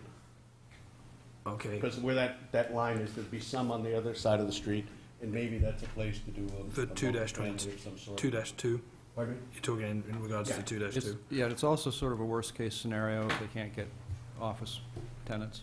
Okay. The other comment, is just a comment, is that I would expect that there would be some peak traffic times coming out of that, particularly with office, hotels. Yeah. The obvious shortcut they're going to take out of there is go north and end up coming down Londonderry Road to get to exit 4 versus coming down through the centre where you're going to have more retail. It's going to be more congested. So I'd be concerned about traffic flowing out of there because that's going to go up into residential areas. And that's one of the things that has to be done on, how to go and deal with it. Yeah. 7 office buildings of 700,000 square feet would be the most significant traffic generator on the west side of 93. No question. Okay, Andre? Yeah, this on that issue regarding the roadways, I mean, again, once the master plan is established, as we go through each one of these, and the board has a comfort level that if that particular land use plan is presented to it, or I should say, is a formally submitted for their plan, and we start the actual review, then street roadway widths and roadway types are something that we will be working with the applicant on. As far as traffic, again, I hear that at a site plan level that we're looking to deal with traffic, but from a staff standpoint, we're looking at the preliminary step associated with a master plan submittal is the review of traffic it's going to be at a higher level. It's not going to be at the detailed level that a site plan, but at a higher level, we're going to be looking at that at the master plan level to make sure that the impacts are something that can be handled. Yeah, and we have No to give you different a from sewer or summary. water or I think whatever. that's a later meeting agenda item. I think if we can get Oh, through yeah, I land don't want to uses come in, tonight. it keeps Yeah, on getting brought up. that should be and one of the then guidelines. reduced to a site plan level, which I think not from gonna what we be have will have presented tonight, there's a lot more to come yet. So- Yeah, but with Andre, I'd like to see it as a guideline saying to minimize, traffic into residential areas that are existing areas. Same. It should be like I think that's one of the I think the criteria. board's in agreement with that. That's kind of been how we've looked at site plans in the past. Okay, any other questions on W23? Okay. One of the questions on the next one, the W24, gets into some of the questions that John hadn't brought up. This is one where if a hospital comes in, this is where we want to go and have it. It's sort of a transitional area between the office buildings and the village, and this is the area we thought would be. But if it doesn't come in, what we've done is we're saying you can't have any single or two-family housing units. Maybe we let some multifamily be on an edge. We thought maybe we might allow a hotel in here or not. That's sort of one of the questions. Do we allow one in or not? It's a transition area. Retail sales, we're not allowing. We'd allow one professional office building up to 50,000 square feet. We'd allow 10,000 square feet of civic uses. And in here, again, is maybe business development center, maybe a conference center, adult daycare, maybe some sort of a school facility, maybe the hospital, maybe some sort of a membership club. But this is sort of the one where probably it would be one or maybe two primary uses in here. Not a hospital, then maybe it's something else. But the idea would be, we don't know for sure what it is, but that's going to be in a transition area between 2.3 and 2.1, and we just want to have some flexibility to put some other similar large Would these be uses. related to hospital use, these other uses? Well, the other uses would be, if we get a hospital, then you could have, an office nearby. But if we don't have a hospital, maybe that's the place to have a convention center, a hotel and a convention center. So, Okay, Mary. sorry, No, did somebody else have no, a I hand was up? looking, no one didn't yet, so, Right. but John's next. Where it says home occupation, though, if we don't have single-family homes and you're talking multifamily homes, But How would that if be I defined? wanted to run my business out of it, you know, the house I want to run my computer business or something, I think any place we have housing, we should allow somebody the option to come in and ask whether they can have a home occupation. okay. I just and then- think, trying to be consistent in the housing, that we don't have some housing here where you can't run something out of your extra bedroom.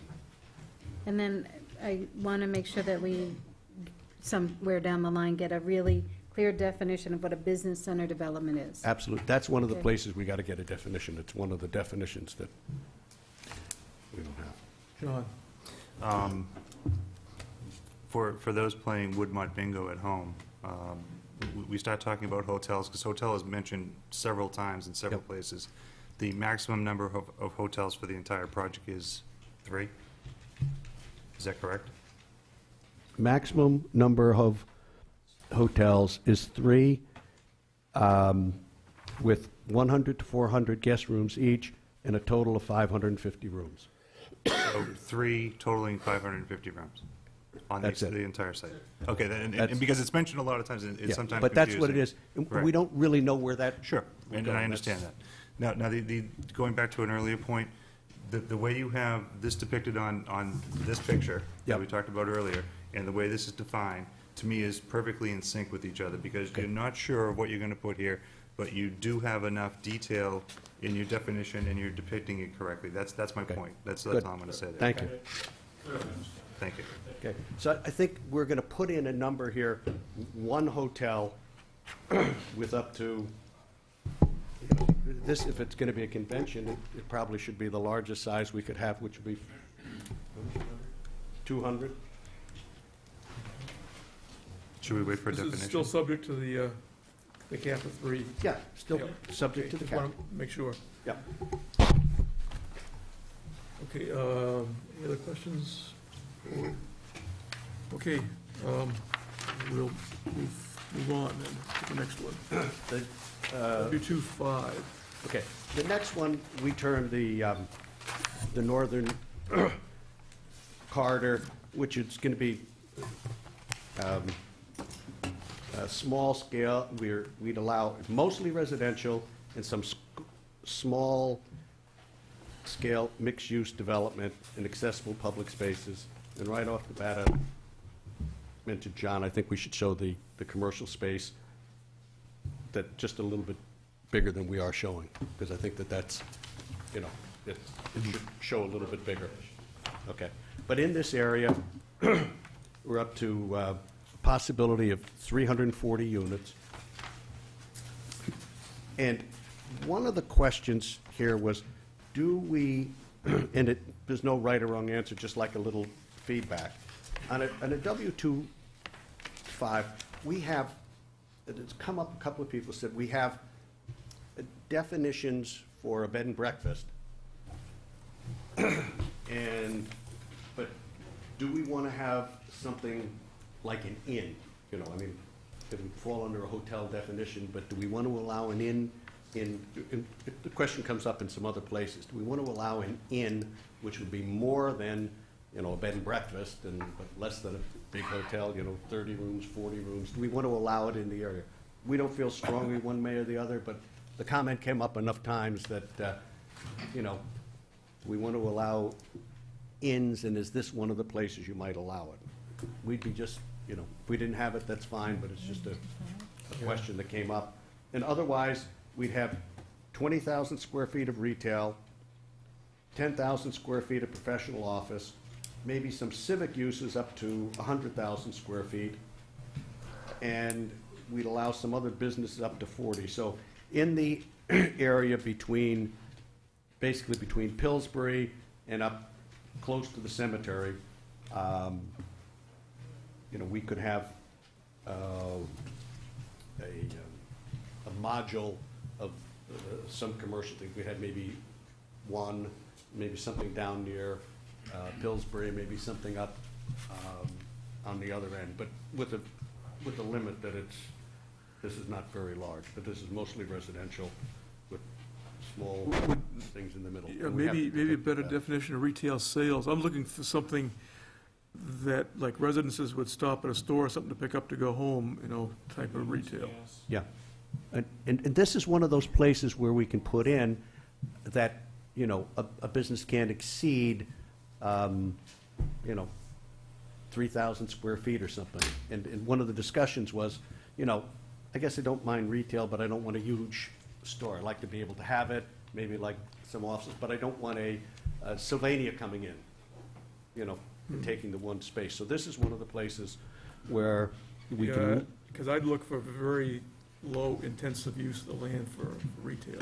Yes, and that's where a description of what its size would be, maximum size of retail in that area. There might be 5 retailers, but they're all 3,000 square feet. That's 15,000 feet. And they're used up just about everything we've got. So that's what it is, and it's interspersed throughout that entire area, corridor street. There would have to be probably a corridor street that goes through there, and you would have some retail on that corridor street to service the people that live in that area as well.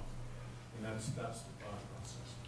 You probably, I would envision some medical offices maybe, dentists, doctors, professional offices, lawyers, tax accountants, things like that, is what's envisioned in that area to service the area.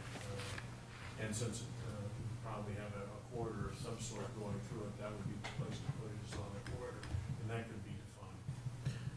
Okay.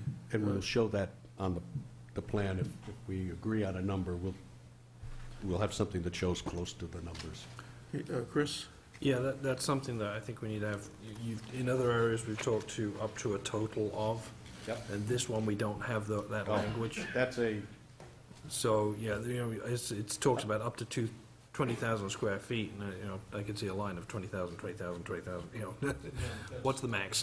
20,000. Not envisioning a single use. So total is 20,000. But envisioning definitely in the written portion of the master plan, limiting the size of any each one. category of this. No one to exceed above, yeah. The way I envision each of these little write-ups, Chris, is these are basically the preambles to each of the sections that will have regulations following them. Yeah. Okay, Dana? And, Yeah. Mary, I just and want to then Vicky. explore your thought on the inns to make sure that we're both on the same wavelength.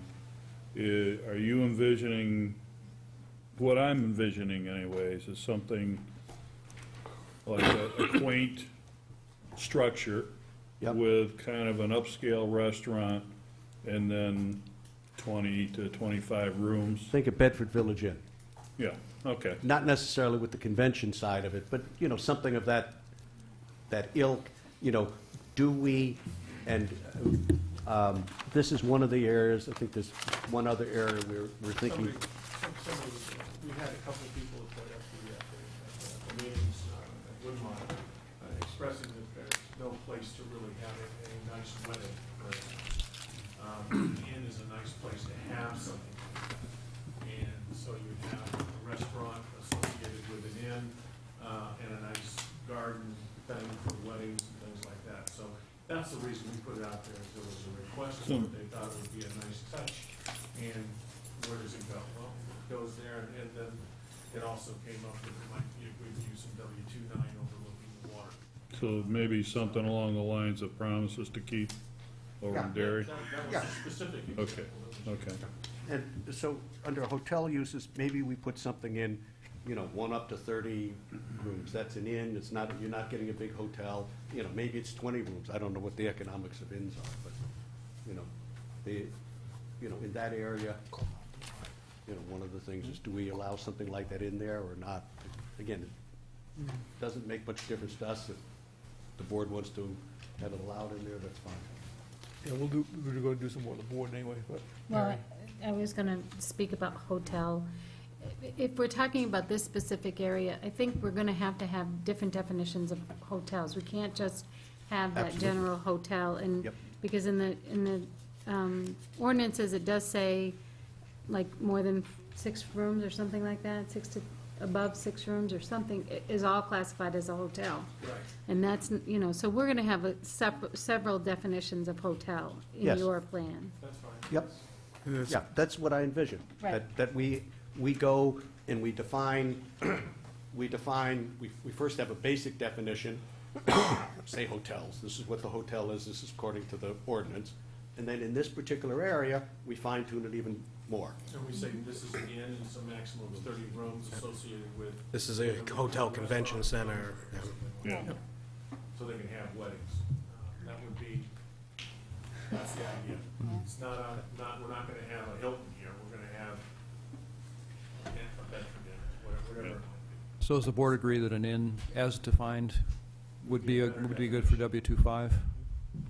Probably, yeah, we'll see what the rest of the board says, but I think, The residences. to me, like with an inn, is a quaintness about it. That, okay, John? Yeah, I'd just like to draw the board's attention to page 3, which is the green and gray document. In reference to 2.5. If you look at W2.1 and W2.3 on the green sheet in page 3, W2.1, W2.3, and W2.5 all read very similarly. Okay, and if you look at the way they're depicted, I mean, clearly it's a very similar use between those 3 areas. Again, going back to pictorial representation, but what I'm asking the board to take a look at is, can we consider potentially disallowing some of those business use types in there? For instance, you have,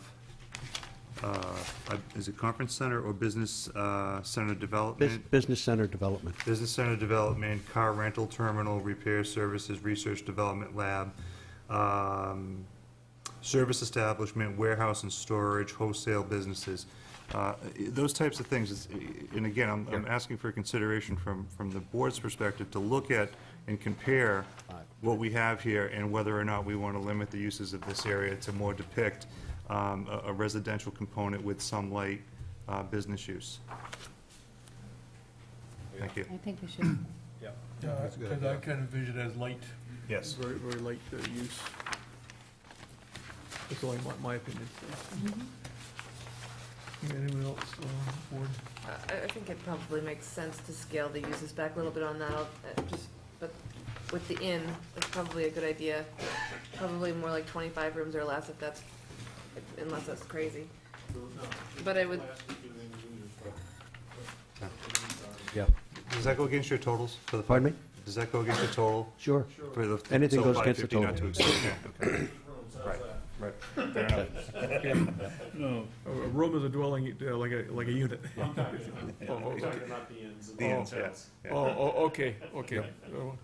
One of the, just following with John's thing, because what he mentioned, a number of people had discussed, and the question, one has to do with categories, but the other thing, just about everybody who I was talking to said, if we're doing some of these, and we could have other business uses of 40,000 square feet, they were very concerned that they didn't want any of these things to be more than maybe, 2,500 or 3,000 square feet.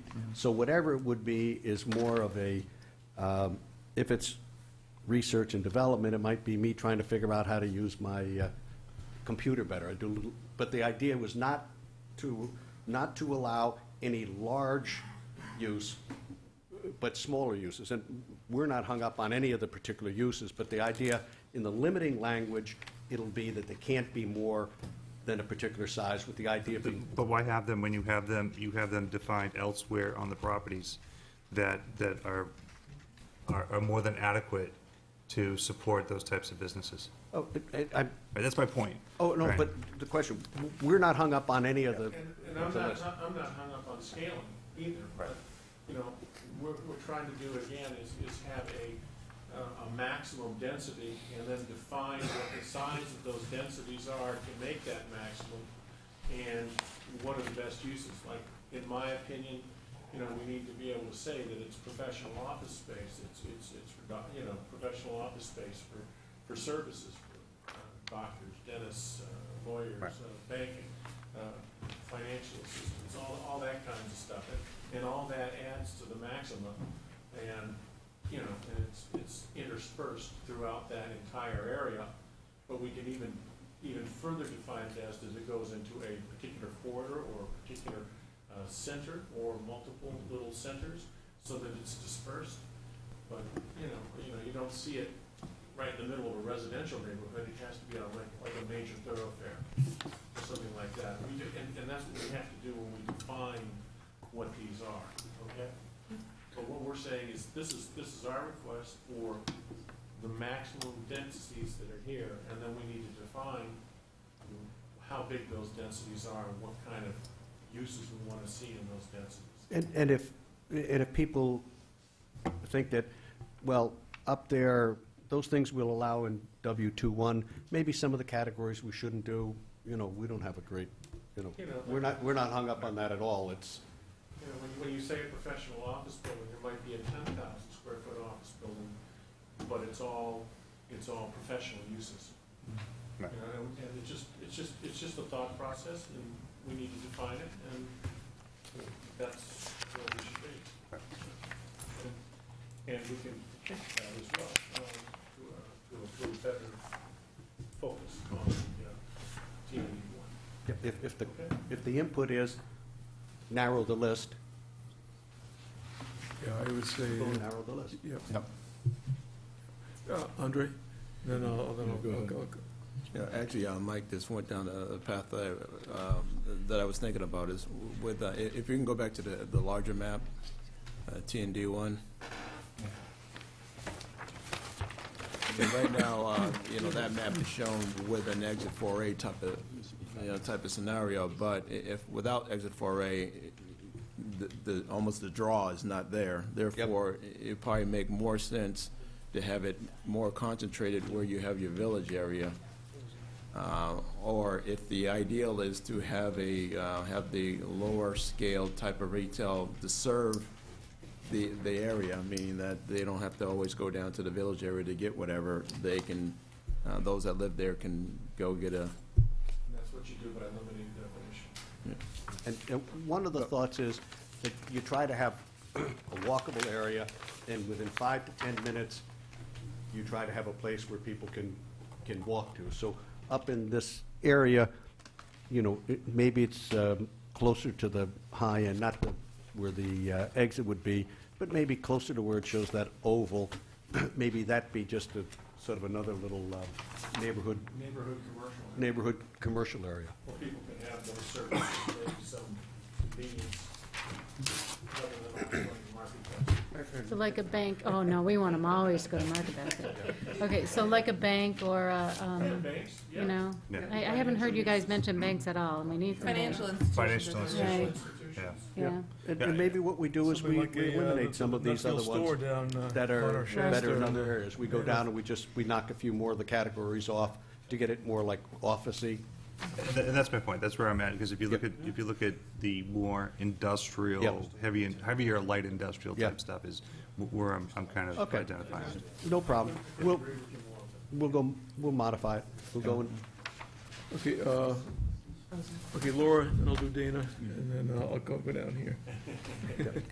I think that in your description, if you can make the green sheet agree a little bit more with what you wrote, I think it would make more sense for us, where you said it, you know, special consideration for the scale and visual compatibility. If it's all residence friendly there, and, you know, I think you can definitely knock out hotel if we could substitute an inn for that. yep. But if you make it residence friendly in its size and scale and purpose, I think that's Yeah. what we're Yeah, and I probably think shooting for. what John's saying is that, you know, maybe even if assembly testing isn't very big, maybe that's not the place to have it. So we'll take some of those categories of things off and do it more, we'll call it the more office-y places and some retail. Yeah. Okay. villagey and officey, we're adding some new words to the English language. It's a Put new a word. definition to that. It'll be defined. There you go. Dana? Yeah, the only thing really is maybe some of the terminology, I know, like, you know, I hear rental car terminal. Yeah. The first thing I picture is what's at the airport. And, you know, I've traveled around in a lot of hotels, inns, whatever they're calling them today. They'll have just, you know, an office or a desk where if somebody wants to rent a car, that's great, or a storefront. But they don't have a lot of cars. They'll pull, if they need a car, they'll pull from the airport. They very rarely have more than one or two cars, and personally, that's what I would like to see. And that was one of the limits that we thought of in the area, is just maybe limited to, say, 5 cars. Yeah. One of the things that came up is, you know, you need to define it, because it'd be nice to have things like zip cars that they have in the cities, where you rent a car by the hour. Right. So you just use it to run your errands and you drop it back off. But they need to have 5 or 6 of them in one place so that people can come and go. And that's what they do in the city, that's what's done in the city. You've seen them on the roads, people are driving them. They're coming out of the city in their zip car on a Sunday drive. They take it for 2 or 3 hours, they go out, they drive, and they run their errands, and they come back into the city, and they don't own a car. And it could be connected like with the bus facility. Exactly, you could put it there, or you could put it wherever it's convenient for people to be able to walk to, get a rental car or a zip car, rent it by the hour, run your errands, and then drop that car back off. That's how we came to that conclusion, was through the workshops that somebody said, well, you know, it'd be a good idea if we had that kind of concept. So that's something that needs to be further refined. So when we say rental car, that's the thought process that went behind that. And as long as that's defined, then, And then it's defined. Yeah. right. Okay, Tom, do you have anything? No, I'm all set. Okay, Chris. One question about the property that's somewhat surrounded by W25 on Pillsbury, that one, I think it's a single house to the north of Pillsbury. Yeah. Has there been any discussions with that property owner about, they're going to be surrounded by much smaller Yeah, lots? they've come in a number of times. They're just interested in following what's Okay. going on, and, you know, they've, They're interested. they're interested, and they come by, and, Trails. you know, Okay. they like the openness, and they want to have the trails nearby, and they're concerned that it's a wet area next to their house, and when we do this, it'll be much nicer than it is. Yeah, I realize it's, you know, it would be impossible to put a buffer around that one, but I just wanted to make sure you talked to that Yeah, particular. and they like the idea of the buffer here, because quite apparently, the way it's been done now, it's, you know, it's more swampy, and we're gonna turn this into something nice. Okay. Okay, okay. Just real quick, it's been brought up several times, bus terminal, and it's not called out anyplace. As one of the uses. Okay? We might want to pick The a place where we want to put one. Good point. W21. We'll, It'd have to be, I would say W21, because that's. I would too. Maximum density. yeah, that may be in a civic use, I'm not sure what the definition would be, but we'll make sure that it's, But it should be pointed out. okay. Okay, Lynn, Another question. We're talking rental car stations, bus stations. Yeah. Mike, I think you'd said gas at one point in time. Are we talking dispensing of gasoline or operations to do that anywhere on these plans? There should be. There should be a couple of places for it. Otherwise, people are gonna, it's getting harder and harder to find them. And then if you have an area like this with dense people, there should be some place in this area for people to be able to buy gasoline. What, Yeah, under what it's- business use would we have It is a motor vehicle Next to the limited banks, service you is can get basically what a gas station is. Motor vehicle station limited service? Yeah, Yeah. that's what a gas station is. It would be allowed in W21, W23, 2.5, and W25. So you might be able to have a small 2.12. thing up where your little, 212. 2.12. yeah. 212 is going to change because of the discussion we had earlier about 4A. yeah. Yeah, if we have a primarily residential component up around 2.5, I would strongly suggest not dispensing gasoline in an area like that. You Yeah, know, I think I'd keep W21 it perhaps, but into the dense area. Yeah. it's not a big, Okay, Andre? And also, would there be some consideration to limit the number of gasoline stations so you don't have a concentration in one area of 2 or 3? We do that with drugstores? Yeah, that drugstore.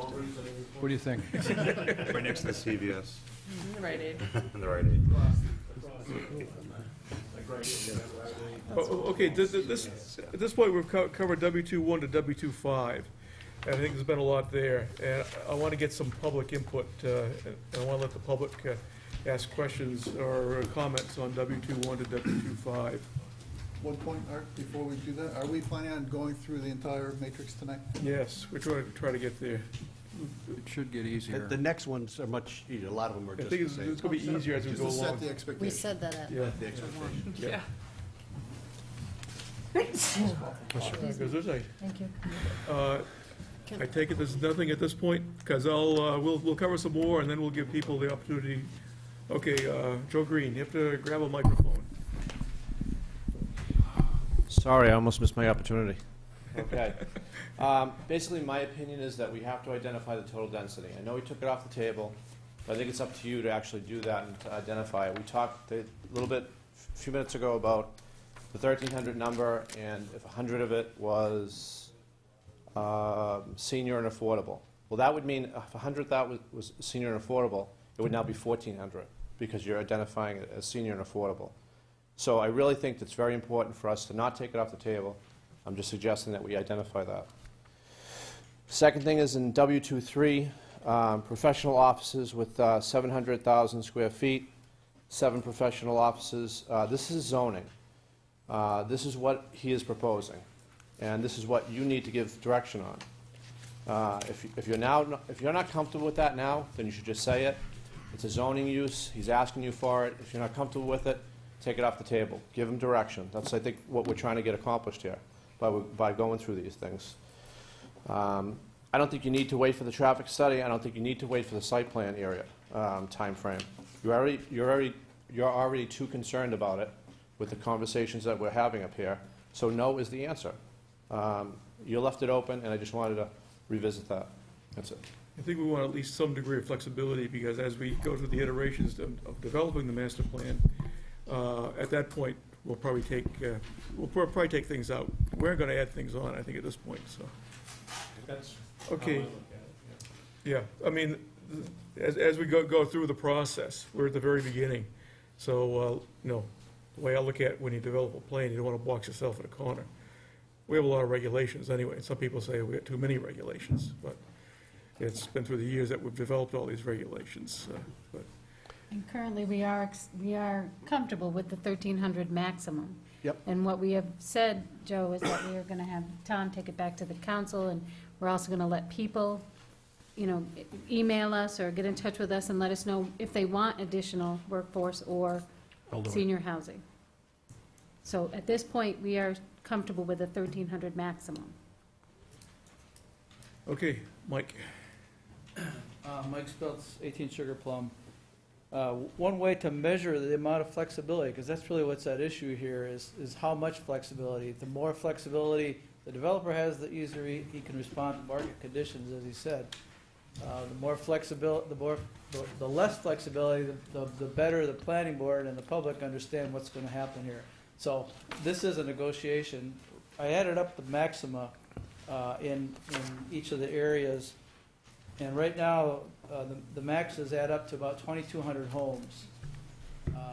Of only 1,300 of which can be You really built. can't add, you have to do the subtraction, No, Mike, as we go through it. I It's not an understand. adding process, it's a subtraction process. No, I understand completely. What I'm trying to do is give you a measure of how much flexibility he's asking for. He's saying he's going to build 1,300 homes, but the maxes add up to a little over 2,200, which means he's got about 1,000 that he can move around. In fact, he could put them all on the west side of the highway and put none on the east side. It fits. Well, that's not entirely true, because we have a tremendous amount of single-family residential on the periphery of the project already, and that's taken out of the 13. We haven't got to that point yet on these.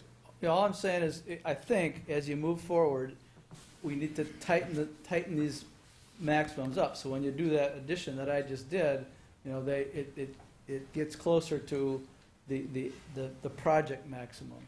Yeah, I have a total of 195 units left of what we've gone through so far, so. Right, but they may not build all those maxes. Right. So the question is, how much do you want to be comfortable with moving around? And right now, you have about 1,000 units that are in play out of the 1,300. So, and you know, and admittedly, that's a bit of an extreme because of what Mike just pointed out. But I think with all these maxima, you need to gradually, as they better understand what you want, and as you better understand what they're trying to do, crank those down so that we have a more firm idea of what this is going to really end up with. You know, we have a workforce housing ordinance. We have a conservation subdivision ordinance. Those are both designed to create this kind of intense development as a reward for doing something the town wants, whether it's providing workforce housing or providing open space.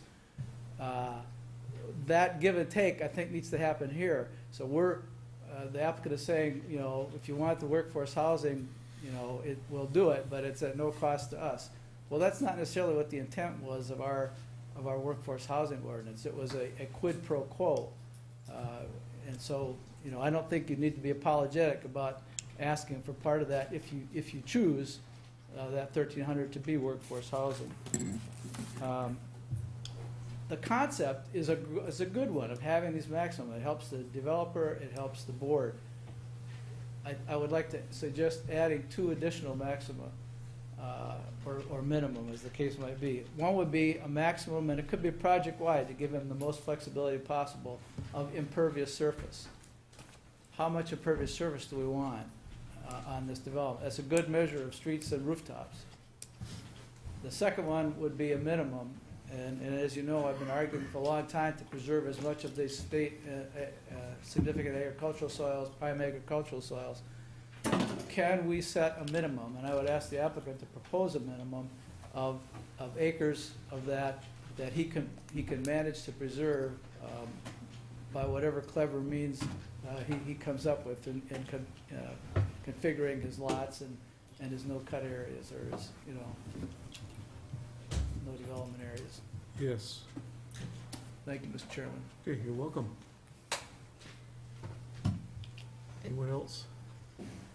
Mike? Mr. Chairman, I apologize because I missed this. Are you taking comments just on what you've done so far, or is there another comment period? There'll be another comment period, Okay. or, yeah, at the very end, we'll have it. I'll wait. For everything. Okay. Yeah, this is just on W2, 1 through 5. Ann, can you get on the microphone, please? While Ann is coming down, I would like us to also just, you know for sure that you're going to do single-family homes across the street from single-family homes. So if we counted up all of those homes that you know for sure you're going to put, and subtract that out from 1,300, then we have a figure that we're dealing with as far as manipulating it within those other areas. So, I mean, you don't have to do it right now, but I'm just saying for the next time, that's what we'll have. Or when we get to those Right. Well, the just real to- residential areas, or what I call real residential. To make it a simple arithmetic, we're showing possible 800 units on the east side of 93. There may be none. That's really the answer for the flexibility. You might put 1,300 on the west side of? No, we're showing a possibility of 800 of the 1,300 being on the east side of 93. But there may be none, or there may be a very small number. And then the Right, but I would think come what off would the happen, 1,300. what would help, you know, those people in the audience who are looking at these different sections, is knowing that, say, 100 are on the peripheral, okay? 100, so that means that 1,200 are gonna be within the defined area. Well, we're getting to that when we get to W210 and the other peripheral areas. You'll see that the numbers have come down. Yeah, because maybe once we get to there, then we can take those numbers and take it off the. Well, that does raise a good question. What would that impact be if the E2-1 was totally commercial or retail to the 1,300 number? Would all The 1,300 still applies. So that falls all on the west side then? All right. Do you have a number of how many of the homes are going to be 1 acre? How many are going to be half acre size lots? How many are going to be in duplexes. The only acre-sized lots are going to be in W210 and 2.8. Two, eight. Okay, yeah, why don't we save that when we get to that point, because I think Ann wants to talk. Sure. Go ahead, Ann, I didn't want Yeah, to take your time, I just thought it would be a quick, There isn't anything as quick. My first question is about W21. I noticed that for civic uses, a total of allowed 125,000 square feet, and we're talking about school and churches and other things. I was wondering if you know what the square footage like a school like Matthew Thornton is? Oh, Boy, I don't even know. good question. Off the top of my head. Matthew Thornton's been one of the more evolving schools in town. Well, I give you one dimensional thing. The orchard, just again, trying to figure square feet, the orchard building itself, the Woodmont building, is about an acre, so it's about 40,000 square feet. So we're talking about civic uses 3 times the size of the orchard building In total. in total. Okay, but does anybody know the amount of space at, how many square foot that either south or north or Matthew Thornton is? Yep. I mean, Just because I bring up the fact that Kentlands, I believe, has a elementary, middle, and high school does. within the development. And if we're allotting space for one small school, will that fit the needs of the community? Just 125,000 square feet. When you add in any other civic uses like churches in that area, because it was mentioned, churches before and Yep. pictured. Yep. I can check with the school as to what the size is, and we don't have any problem about increasing the number. I'll find out what a, Just because it's the Yeah. only space, Yeah. the area where there's a school. yep. So if it's needed, instead of restricting it. I'm not looking for this to look like Kentlands, that's No, for but, sure. but the No. question is, if we do have a school, whether it be a small elementary school or something, I don't know how many square feet these things are. smaller than I don't know. 125,000. I have to go and check myself. Yeah, so what I'll do is, I'll go and check. Just because it says maximum 125,000 for that area. and Matthew Londonderry Middle, 74,000 square feet. and Londonderry How many? Middle School is 163. 74,000. Matthew Thornton? Okay, And the middle school is 163,000. okay, well, if we have a maximum 125,000 square feet, and that includes churches and anything else, it's, Maybe From the we'll foot- we'll the up that footprint of number to Matthew 200 Thornton or is 250. 60,000. well, I'm not just saying propose a number now, but that's something you might want to Something to look think into. about. Yes. Let's see. One thing I was concerned about is, the area north of Pillsbury was originally primarily residential, and there seems to be an encroachment of commercial and retail up in that area. So W25, Yeah, the last area we were just talking about, yes. which isn't pictured in today's handout. None of that is pictured in today's handout. Something else that concerned me in that area is the lack of green space. There's going to be if what you're saying is true, that the area that is east of 93, what is it, East of 90. E21 area contains most of the green space, then who's going to be using that green space if there won't be any residences over there? It seems like if we're going to have the residences on the west side of 93, we should have the green space for the people who use the green space. I think that's part of what we're gonna get to next, though, also. Okay. Yeah, But we're talking about the density of these houses, and we the added green that- space is not Yeah, here. we aren't at that detail yet. You have to, I think what you're saying, though, is that on E2, 2-1, there's a significant amount of green space around Okay, because the conceptual. yeah, we haven't got to that yet, but, Right, but we're it's in talking reference about to 2.5, 2.5, which we Oh. have talked about. okay. So probably what you're trying to say is we should be looking at green space in W25. Exactly, because we're Okay. touting this 40% green space in the development. If it's all in an area where people aren't going to be able to access it, it's really not available to the You're probably residences, saying like a park, rec space, where the okay. houses are. Yeah. You're talking about a walkable community, well, all that type of green space is where the people can recreate. Yeah, so we get into further detail, we'll get to that. I know they're taking it in, so. Right. Also, there's something else I'll bring up later at the next group of W's, maximas. Let's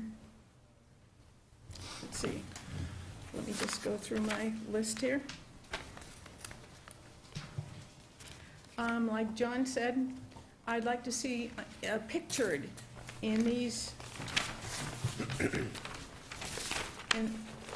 in this, someplace here indicated where those businesses are going. We said we were going to do that. I Okay. said that had to be in there, and we're going to put it in, and the scope and scale that matches what the numbers are. Right, because we do have where it was going before in the last plan, and that's been eliminated, so we'd like to see where it's going. This doesn't have the accuracy that we're talking about in the written part. Right. And probably, because what I'm referring to mostly is this right here. This is the basic zones. Okay. I'll be back. Okay, good. Okay. Anyone else? Okay, we'll go to. Art, could I make one comment? Yes. We were talking about civic buildings and schools and things like that. I would assume that if we built a school in that area, you'd be looking for the town to build that school. You wouldn't be building it out of the goodness of your heart. No. Right. No, the point I'm going to make is that if, I don't see a school being built in that area. We're under capacity as it is today. And if a school was to be built, there'd be something the town would be voting on as a referendum or as a warrant article. So, the fact that it's being proposed here, I don't think we're going to see schools there. The current declining school population and even the growth here, I don't expect us to reach capacity. And, in the past, a police station's been talked about, and I think the same thing applies to a police station or a fire station. If it happens, the town's going to have to vote on it as a town and not as a Woodmont development. Yeah, I think it's a time of need. need. A police station for any reason at all. No, I don't see one either. Yeah. A fire station might be a different. Because I think as it's going to be as it grows, and it's going to be over a good period of years. Not really. So there'll be plenty of time to. There's no reason to have a substation. No. I'd love to have police officers in the civic building, if you make Woodmont Orchards building a civic building, I'd love to see a police officer little office in there. Yeah, we've already talked with Chief Hart about that. Yeah. Yeah, that's, okay, Jack Falvey, come to the microphone down here, please. It's silly.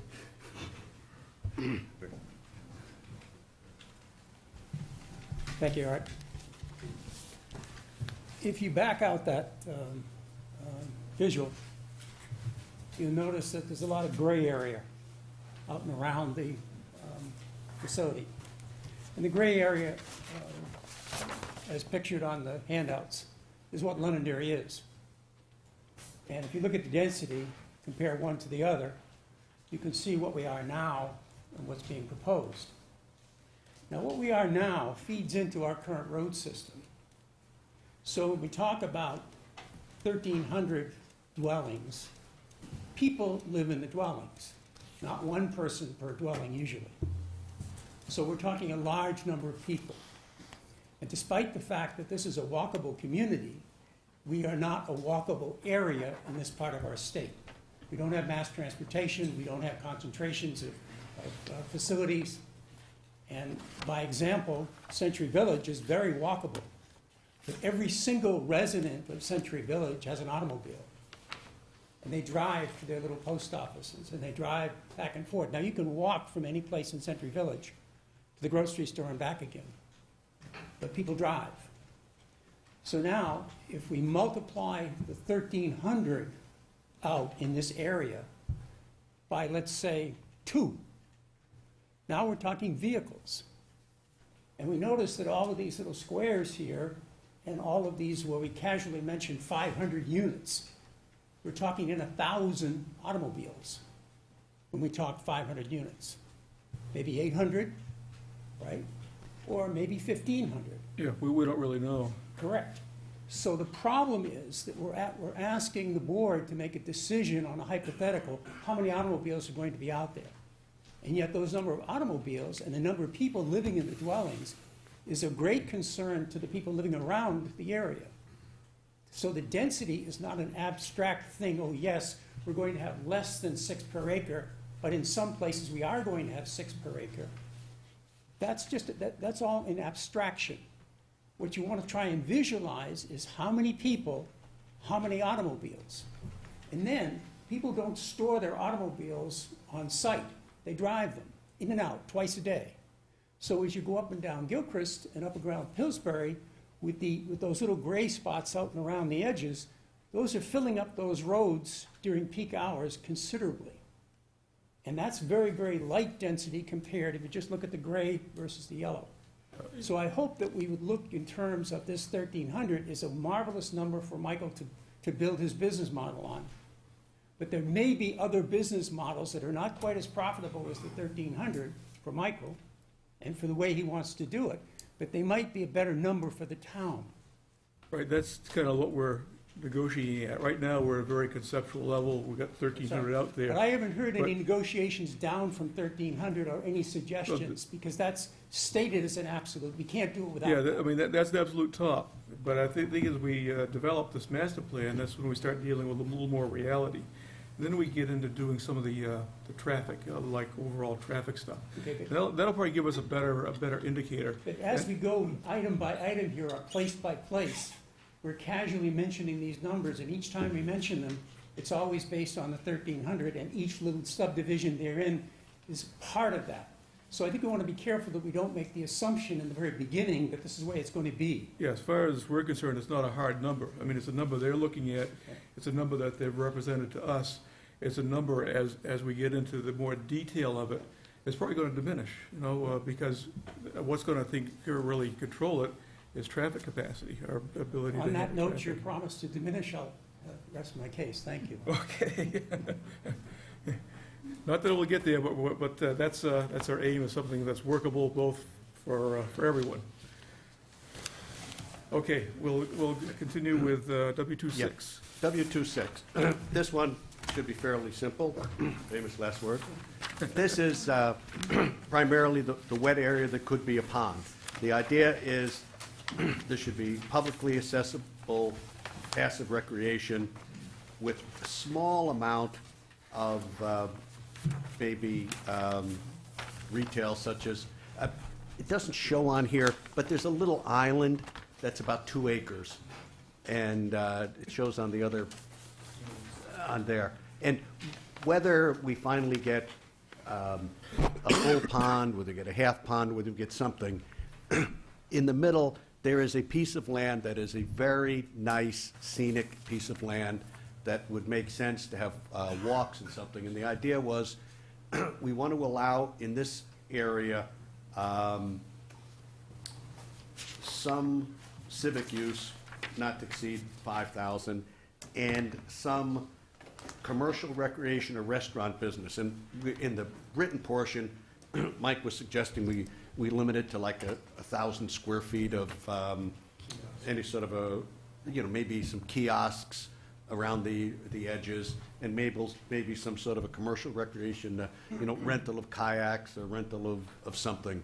But the idea here is it's basically recreational, and we just want to have a little ability to put something in there to sell, a hot dog or, rent bicycles or do something. Or facilities, bathroom facilities, if it's a public area. Oh, yeah. Maybe a place to buy a bottle of water or a Coke or something like that. If you're there and you're sitting and you want to enjoy it and read or something like that. This was a suggestion made by somebody at our our workshops, and so we embraced it, and we included it, and we made it a separate category. Maybe a mini library with a copy place in there? Pardon me? It's a joke. This is the civic use, the library with the, Question, should this come to fruition, what would be is it just a walkway access or a bicycle access? No what there is- no automobile access to the island, No, correct? what there is now is, for lack of a better description, there's a wide drainage ditch. Okay. Basically a man-made ditch that sort of shows the edge of the island. So I would imagine that we'd have some sort of a bridge that, a service vehicle could go over, but not have cars or anything else on it.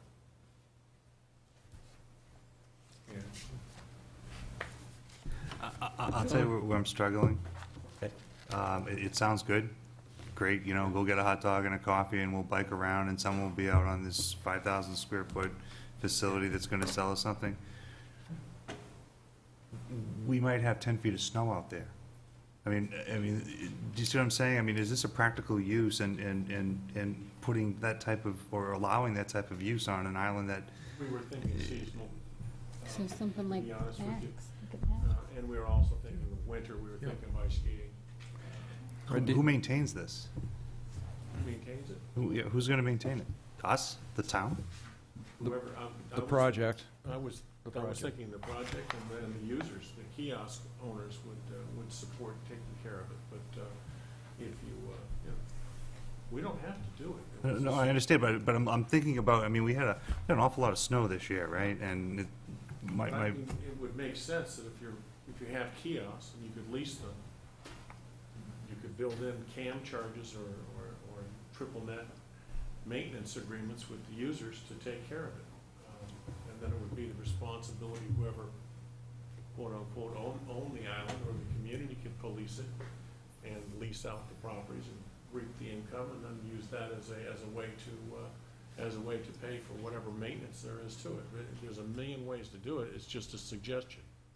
yeah, but I think we're a ways from looking at that part of it yet. It's just a suggestion, and that's why we included it. It's a nice thing to do. Just to clarify, Mike, when you say community, you're talking about the Woodmont development, not the Yes. community at large. That's what I'm thinking. Okay. Lisa? I have a question. Is this land usable for anything else but No. water?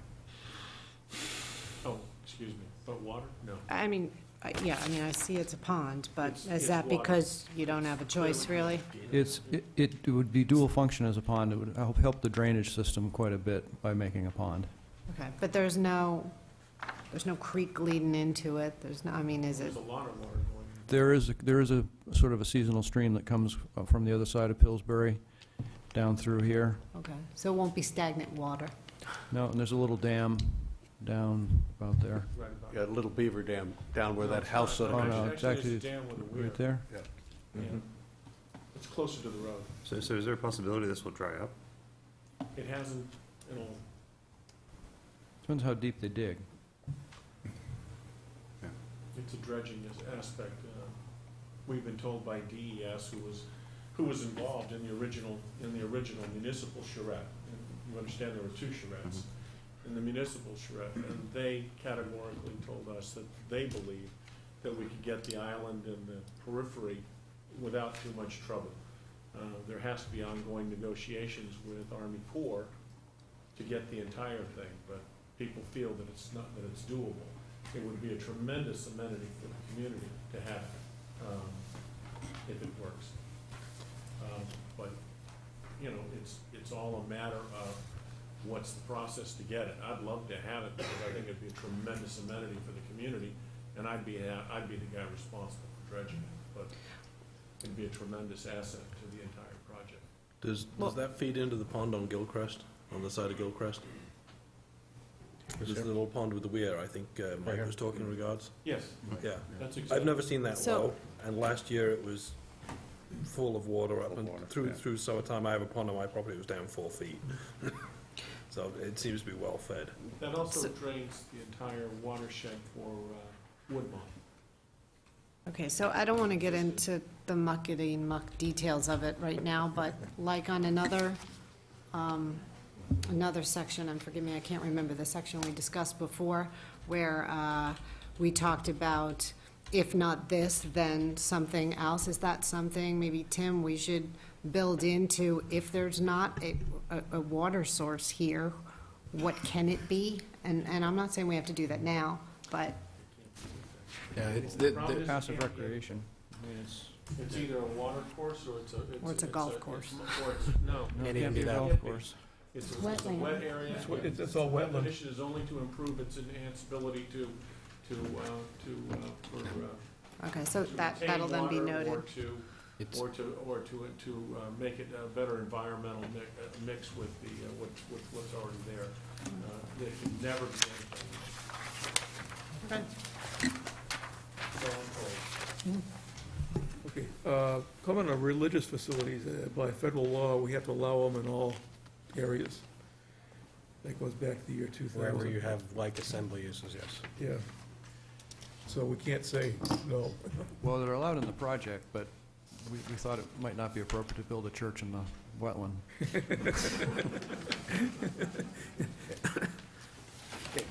Any questions, further questions of the board? Okay, we'll go to the next one. Okay. The next one, I'm going to skip out of order, go to 2.8 first and then 2.7. 2.8 is the residential corridor along Gilchrist. And in this area, we're saying there, one, we're going to match the house across the way, and two, there could be a total of up to 10 units in this particular area. It's 1 per acre. So 10 acres, 10 units.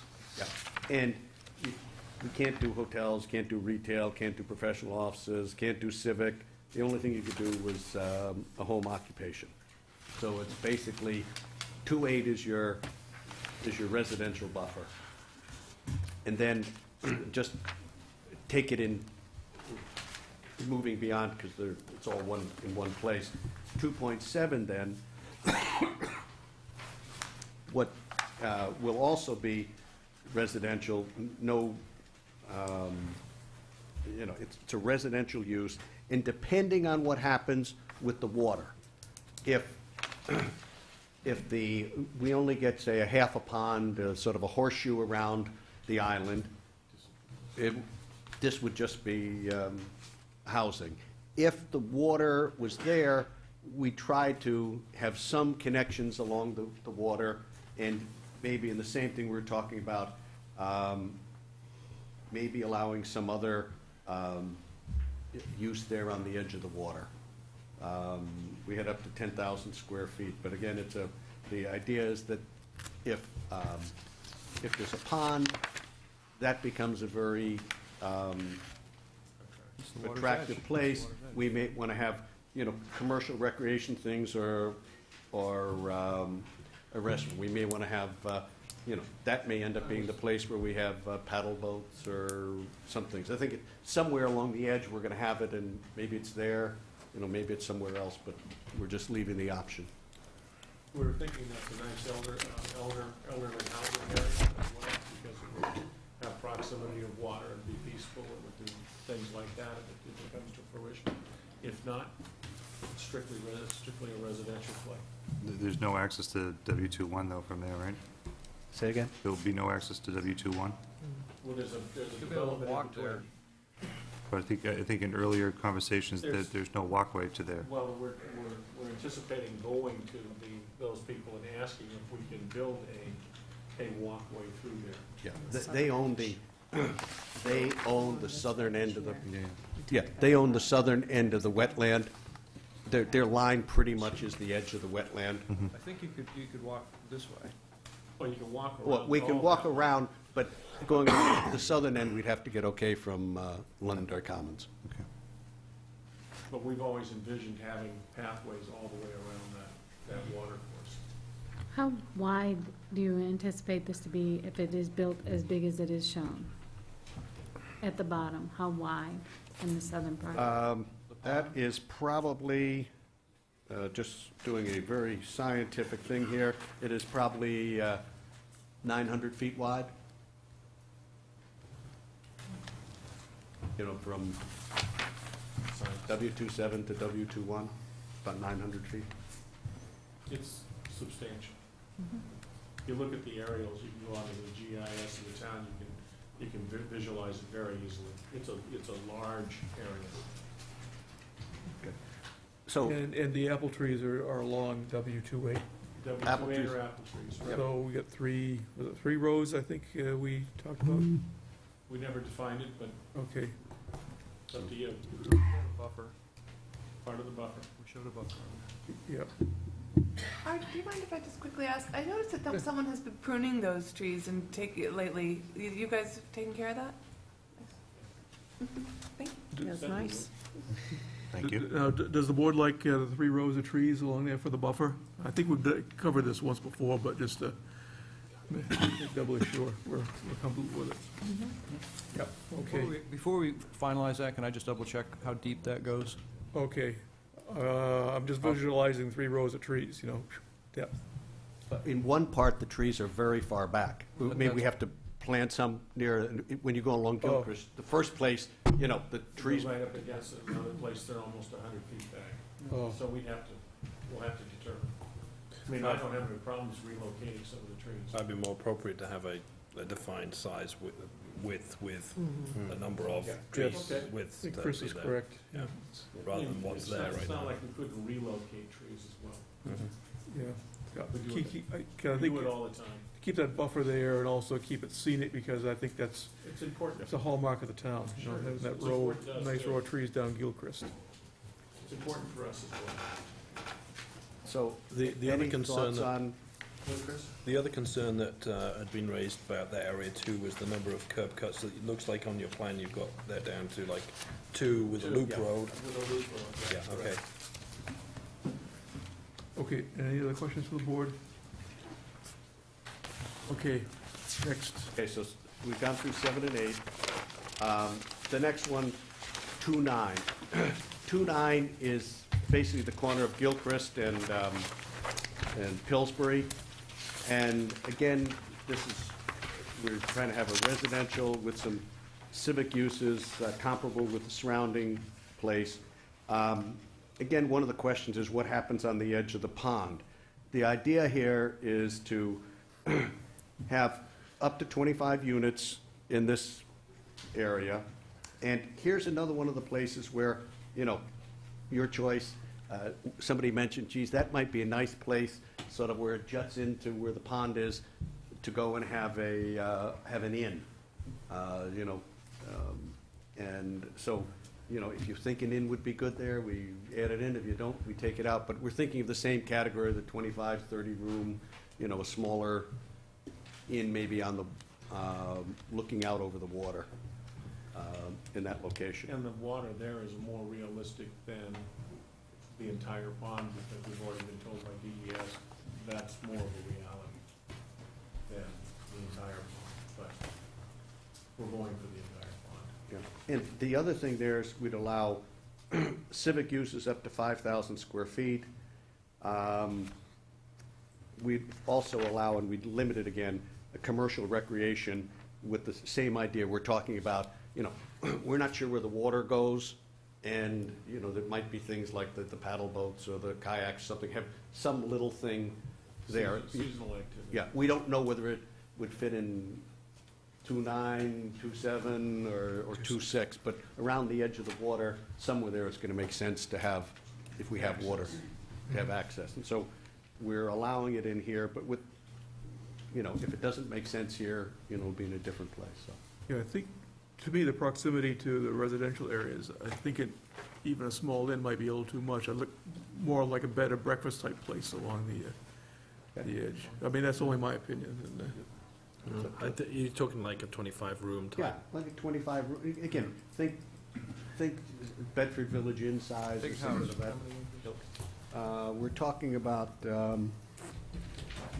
15 acres. 15 acres, so you could have maybe a couple of residential units up front and leading to another use in the back. This is basically directly across from the Sugar Plum project. Is directly across Gilchrist in this location, so there is slightly higher density directly across the street than there is in other parts of Gilchrist here. John? Yeah, as looking at this and understanding that area, because I travel that area a lot, I would strongly recommend that we do nothing more than what we have in W28. From a usage standpoint, and again, the reason for that is I think it fits the area, and then if you start talking about any other type of uses, you know, you're really already going to have a congested area there, no matter what we do from a intersection standpoint, and all that's going to do is just increase that. We could also split it like we did 2.7 and 2.8 and have the stuff right against the road be the 1 acre, and maybe see about maybe a little bit different on the I'm more water. concerned about the usage requirements or the request than I am from a more of a density issue. You know, we carried it as residential originally. Right. We were asked at the things to consider it as something a little more. And that's the reason we approached it this way. Understood. And so if the board says they want single-family residential, we're happy with it. Yeah. We just thought we should have the flexibility in case. How's the board feel? I think the residential component would be good there, too. I'd prefer to see any of the commercial development on the water be toward W21 on that side of the pond, as opposed to the other side. The key thing for me would be I mean, I really do think that's a great feature. That water, I think, is going to make a lot of what else goes on palatable to a lot of people in town, frankly.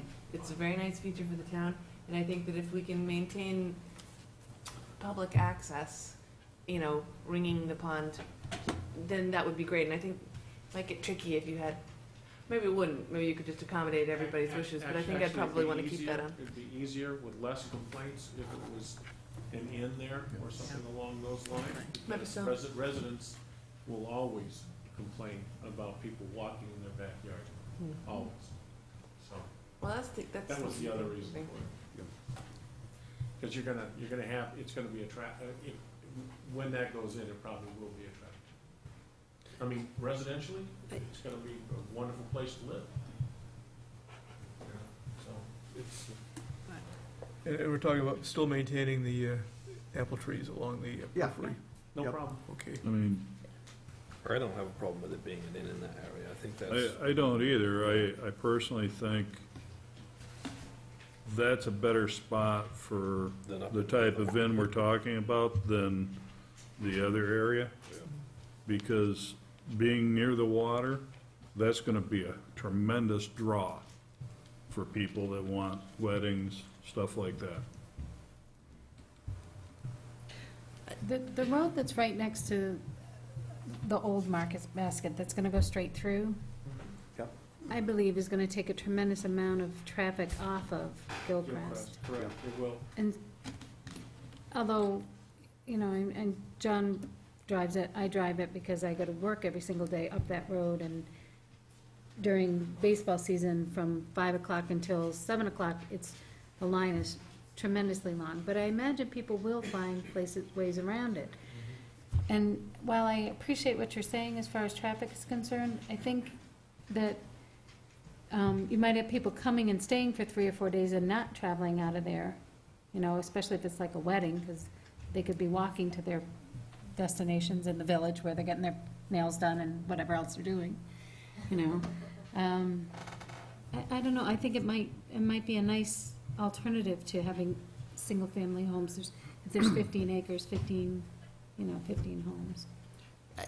I'd like the option of it as a placeholder, and we can consider it in more detail at some point. That's not saying it's written in stone, but I'd like to have the option of considering it for this section. We're not locked in, whatever it is here. This is, you know, we're going with the concepts, and we're later going to come in with the master plan, and if that time, you know, we decide, take it out, then then it comes So out. residential and an inn would be. Yeah, I think we're comfortable leaving it as With the a buffers. placeholder. Yeah. Because I know even residential areas, you know, like 20, 25 homes can generate a lot of traffic daily in and out all the time. So it's, Okay, then you're one to the other, I guess, for traffic generation. yeah, we got them out. Then- Okay. We'll take the others out and we'll limit it to those two. Yeah, okay. The other thing now, the W-210 That's just a buffer. Same rules as Same as 2.8. W28. 2.8. Yeah, 2.8. Same as 2.8. You know, that's basically a buffer. They'll have a buffer and single-family Yeah. dwellings. You know, no commercial, no I other mean, things. of 1 acre each. Yeah. It's actually less than the 1 per acre. So would you take this business component completely off the descriptions then? Except for home occupation? W210? Yeah, I'm looking at W210, and it says agriculture, bed and breakfast, homestay, and home occupation. Do you, if it's just gonna be yeah. single-family homes, do you wanna have a, Well- bed and breakfast to me is more than one family in that house, you know, I mean, it's a bigger facility. Yeah. Bed and breakfast, and we don't feel strongly one way or the other, but bed and breakfast is something that is allowed in, you know, AR1 zoning anybody's, Yeah. you know, home, and And we don't that's feel up to strongly 4 one way or the bedrooms, though, other. didn't we have that The home discussion? occupation, I go back to the home occupation issue, you know, we should treat everybody the same, that, you know, one person can have an office in their house, somebody else should be able to. So maybe, Leave that. so we take the business uses out, that, Yeah, do you want to take bed and breakfast, homestay out? We can do that. Oh, no, I think, since it's allowed in Those are the only AR1, businesses that are allowed. The only businesses, We yeah. basically say nothing else is allowed. The Yeah, only thing you home could have would occupation. be bed and breakfast or a home occupation. Agriculture. And a farm, Sure. Yeah, and a little farm, Okay? well, agriculture. Chickens. Yeah, AR1. okay. And then Okay. the next one along that's very similar, and we might as well just, because it's a simple one to go. It'll be the same as W210, W211. Yeah, we go to, 213. well, we go to 213. W211, okay? W211 is again residential. And, you know, no hotels, no other things are allowed here except the ones that are in W210. The concern I got on this one was the number of units. Pardon? The number of units on this one, because this is a buffer up against 2.11. single-family homes, which are acre lot areas. Well, it's both. You know, it's somewhat internal and somewhat external. Yeah, but on the north side and on the west side, they're all, you know, those are single-family homes right there. The idea would be here to, when we set it up, is to have, you know, matching with matching along the edges, but this is the place where if 4A ever would go in, you may have a higher use sort of on the fringe that get closer to where the road would be. But we would have along the edges, the same way we do everywhere else, you know, we'd have the single family. And just, Well, the lots that abut other people are bigger, or it's a green, or it's a bigger lot. As soon as you get more internal, then the lots get smaller. I guess I'd want to see that articulated in there, that, you know, written into this one, that, you know, where it's adjacent to other acre lots, it's acre lot. Okay. okay. Is the board comfortable with that? Okay. Okay. W212 without 4A is basically single-family, two-family, elderly housing, mixed-use residential for a total of 120 units. No hotels. We would allow a service establishment of maybe 5,000 feet, maybe an office space of 10,000, civic use of 15. And so this would, if you, W212 pokes into where W25 is, and what you could envision is that there be another one of these modules, sort of, that we talked about in W25, you know, a neighborhood module of some sort. And I think also going along with, you know, with John's comments before, we can go look at the list of things there and have them more, yeah. And this is one of the ones that would not be built until, you know, down the path Well, quite I- a ways, and you'd know what was going Without on with 4A. exit 4 by the time that came to Yeah, pass. you know, if, Probably. yeah, we, Well, no. I can't this- this imagine is- us this is filling it up. without- This is without 4A. yeah. Right, but given that you just have the option, Well, we're taking the option out at this stage. Yeah. The option is, if 4A comes in, come back and We talk come, to you. yeah, we come back. Okay. So, John, if I heard you correctly, you're saying that pretty much W212 would align with W25? Five. Sort of the ones you're Pretty saying, much. take a closer look at the items and, some things like assembly and some of those things, take out. The concern I've got about this one is the, you're stretching out the retail commercial up further up into the spa there, where if 4A didn't occur, it seems to be even more straightforward that it would be all residential encompassing, and that the retail would be closer down in, if you do have it down in 2.5. Yeah, probably more of a main highway or well-traveled area where people, it's easier for people when as they pass by, wherever they're going, they can stop in a little convenience store or something. Yeah, fix it's it. more. Nuffield. Yeah. Yeah. But what you try to do on these things is have ideally 5-minute walk, maybe 10-minute walk from little nodes. And so the idea here is to go from, W21, when we get out of there, in W25, we should have some sort of little commercial node, within about a 5-minute walk, and then from there another 5. And I know when there was somebody drew some circles on a plan that, 5 minutes probably gets you into the, up into the, where the 2 is a W25, and maybe another 5 gets you into 2 on the other one. And if you're gonna have walkable, these types of neighborhoods, you try to have some little nodes, and that's what the concept is. Neighborhood retail. Okay, because I'm thinking too much with automobile traffic, well, I usually operate, but, having like a little convenience store, like in walking distance from your house or something. And the offices, John had mentioned before in the W25, we should just go and make those, in my new word, officey, as opposed to the, some of the other uses, and I'll go down and go through that. So if we can you put TND 1 up there for a second, Tim?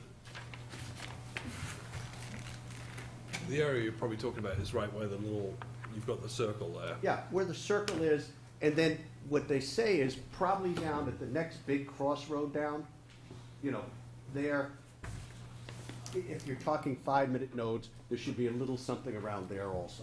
Yeah, so that's about a 5-minute walk from one to the other. That circle's kind of somewhere along Hovey Road, right? You're gonna have, in other words, on that stretch north, you're gonna have a couple of nodes where people can have services, dry cleaners, things like that.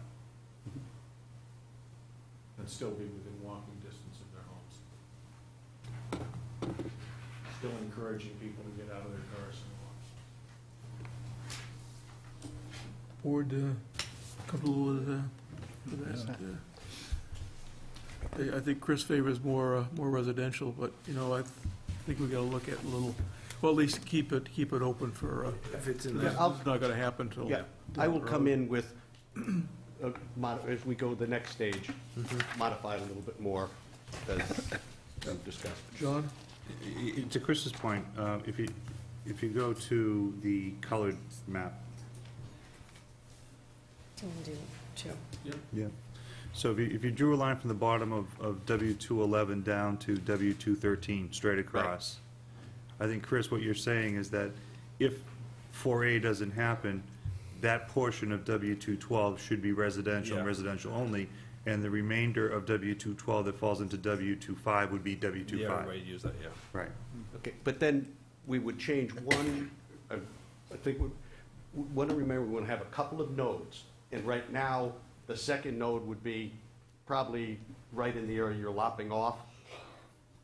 We want to have a node right where he's showing there, some sort of use, and then another one down, probably halfway back to Pillsbury. So if you cut off, as you suggest, W22, just in terms if we were to go and do that, 212. then we would make sure that there was enough space, enough things in there to do 2 little commercial nodes, one up probably right at, where Hovey Road would be.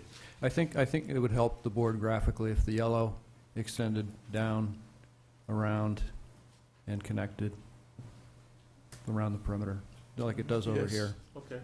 So make that change, and then the mixed use can happen somewhere in here. It's more, internal, and then Yeah, that it's would- probably more convenient Scale it for back. people Buffer off living there. Trolley Car Lane as well, yeah. Okay. Fine. Okay. Next one along is 213, which again is, this one's pretty simple. Again, it's another, it's another buffer zone. This would allow up to 42 units, no hotels, no retail. We got the do allow trees. some, we do allow some civic uses. But otherwise, it's just like the rest of our buffers. Okay, and then we get the trees along the road there. And I think this is another one, Chris, where you probably want to see the language that the periphery matches. Yeah, yeah, because that's got a fair density on it. Yes. 42 and 13 acres, so there's a couple of brand-new houses along that road that would bump right up against, they wouldn't be too happy.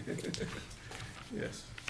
Then the, beyond the buffer, then we go to the other side of the highway, and this is the area that we've thought that this is going to be be much more commercial. Might have up to 650,000 square feet of retail, might have up to 7 office buildings, 7,000 square feet. But remember, anything we put down on the, call it the village side, we can't do on the other. This gives us the flexibility to have some of these things on one side of the road or the other. Civic uses, we have up to 15,000 square feet. And the more, I'm just looking at it right now, I think that number's, too low. We should have a higher number in there for some sort of, civic uses, parks, churches or some other things. Maybe we should have a number close to 100,000 square feet. And it just gives us the ability to have some civic things. Well, parks wouldn't, these are civic building Structures. spaces, really. This is strictly building. Yeah, but if it's some civic uses, churches, something, the hospital is not allowed on this side. Business uses to 650 are. So this is going to be the place that's the more commercial. We would allow up to 800 housing units. How much goes in and what's the mix is going to depend on sort of what's happened with the village as it goes, how many we use. I think we would like to ideally have some housing mixed in here, what the mix is. This is probably going to be the second area. Good Yeah, Lord I willing. think we have to pay attention to that, because along the northern border, is residential, and I think we gotta, Yeah. properly buffer it. Buffer, Well, is it- Yeah, and also on Big power line through the there. south side. Yeah. So you residences have on easements Ash on Street. there for the power line. I was figuring that's why those green areas were theirs, because you couldn't do anything with those. yeah. And in here, the plan depicts maybe a little bit of residential, call it in the upper right-hand corner. So the little part that sticks out, maybe have residential in there.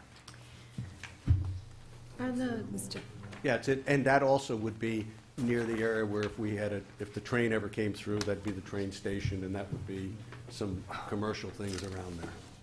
Yep, the real right-of-way is right there.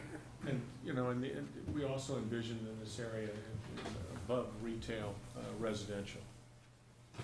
So again, we're back to, true mixed use, residential above retail, or residential above office, or office above retail. You want to get rid of the drive-throughs in there, too? I think it'd probably be better to have them over there than anywhere else. Well, We if the don't whole want- idea is to have a walkable community. We don't have them anywhere else. And it maybe right off the highway might be the best place for it. They can walk up to Well, the drive-through that's window. if and 4A goes in. used I to, would- I mean, 4A is going into 4A to the used to west, kind of- no, west, to the east. Yeah, it's on the eastern side. yeah. That's something that's on the top of the list for the 10-year plan, and if you heard the governor speak last week at the chamber, it's his #1 priority. And the #1 priority of the Senate Transportation Committee. So the chief Democrat and Chief Republican were both, at least in terms of 4A, saying, you know, top priority is 93 and 4A. 4A is Is that a power line corridor, Yes. the dotted lines? Yes. Mr. Chairman, can I ask a Yes. question? Yes. With 220 acres is it on this side, and assuming 4A goes through, easy access to 4A, why would you not consider a hospital for this side? Just in talking to people kept saying they didn't want to see it over here. I have no problems with having a hospital on this side, none whatsoever. It's just, people didn't say they wanted it on this side. So We can put it I'm in, happy even as a I'm placeholder or happy to have something. it on this side. I think it it's makes worthy of great sense. consideration, since, I mean, if you're talking congestion here. and traffic alleviation, I mean, right on and off the highway, it's right there. I don't know, I'm sorry. True. Yeah, But so maybe we'll it's put worthy of the considering. hospital in for a Yeah, leave it placeholder. in, yeah. I don't think Yeah. it's a bad place. Even a hotel over there. Yeah, There's oh, I agree. I up to think there 3 were- Hotels, we have hotels are room. allowed. I'll give Versus you- the place where it was proposed yeah. in W24, is my point. So Shoehorning should it we- down in there where there's not much ready access versus putting it across the Right up, highway. yeah, would be make more sense. I would just want it to be considered. I'm not, Yep. I'm not Yep, we'll add, suggesting we'll add the hospital, no problem. Any, Just a quick question.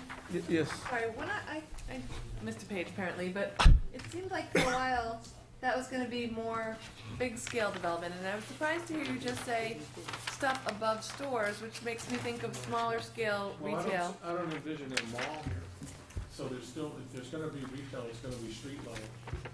Okay, that's different from what I had. I was thinking, you know, Kohl's and Targets and things like that. That's never been our goal. Okay. Our goal is to keep it street level and keep it open and open air, so. Do you that's- expect this to look a lot different than the village center down Yes, behind?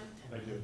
It could will have a different look, there's no question of that. how so? More trees? Like More Bedford? what? It'll be more, no. More national retailers, for sure. National retail. This is where your Bed Bath, your TJ, all those kinds of boxes would go with retail above, I mean, with office or residential above. I can't think of a place like that. And I'm not doubting you, I'm just trying to think of one where you would have like TJ Maxx with offices or apartments above it. Birkdale. Target, Birkdale Target. in North Carolina. Oh, well. Okay. We're talking about putting residential above a Target in Chelsea, Massachusetts. Okay. Oh, all right, interesting. It's a different way of You're not envisioning anything like an outlet store setup, thank you. No. okay, board have any questions? No. I'm going to open to the public for any everything, and I'll still, board still can, just let me know, go to you, so. Andre's got a microphone up here, if anyone's got any questions or comments on, like everything we had discussed. I know some people wanted to reserve time for more comments, so. Get the floor, Mike. Thank you, Mr. Chairman, and thanks for the opportunity to allow the public to speak. Mike Brown for the record. sure I'm you know sorry, Mike Brown, 5 Carousel Court. My apologies. Just some general comments, and this may be stating the obvious. I think going forward that if the board and the development team can keep size, scale, use, and look in mind as kind of an overriding theme to everything that you do, the decisions that they ask you to make, the decisions you ultimately make, if you can keep the size and the scale and the use and the look in mind across the entirety of the project as a whole, and then within each W, I think you're going to end up with something that's more amenable and acceptable, even to those who would prefer to not see, who prefer to see the orchard. I'm really pleased to see urban replaced with village. I was very disturbed by the whole urban concept at the original charrette and wish it hadn't been presented that way, but it was.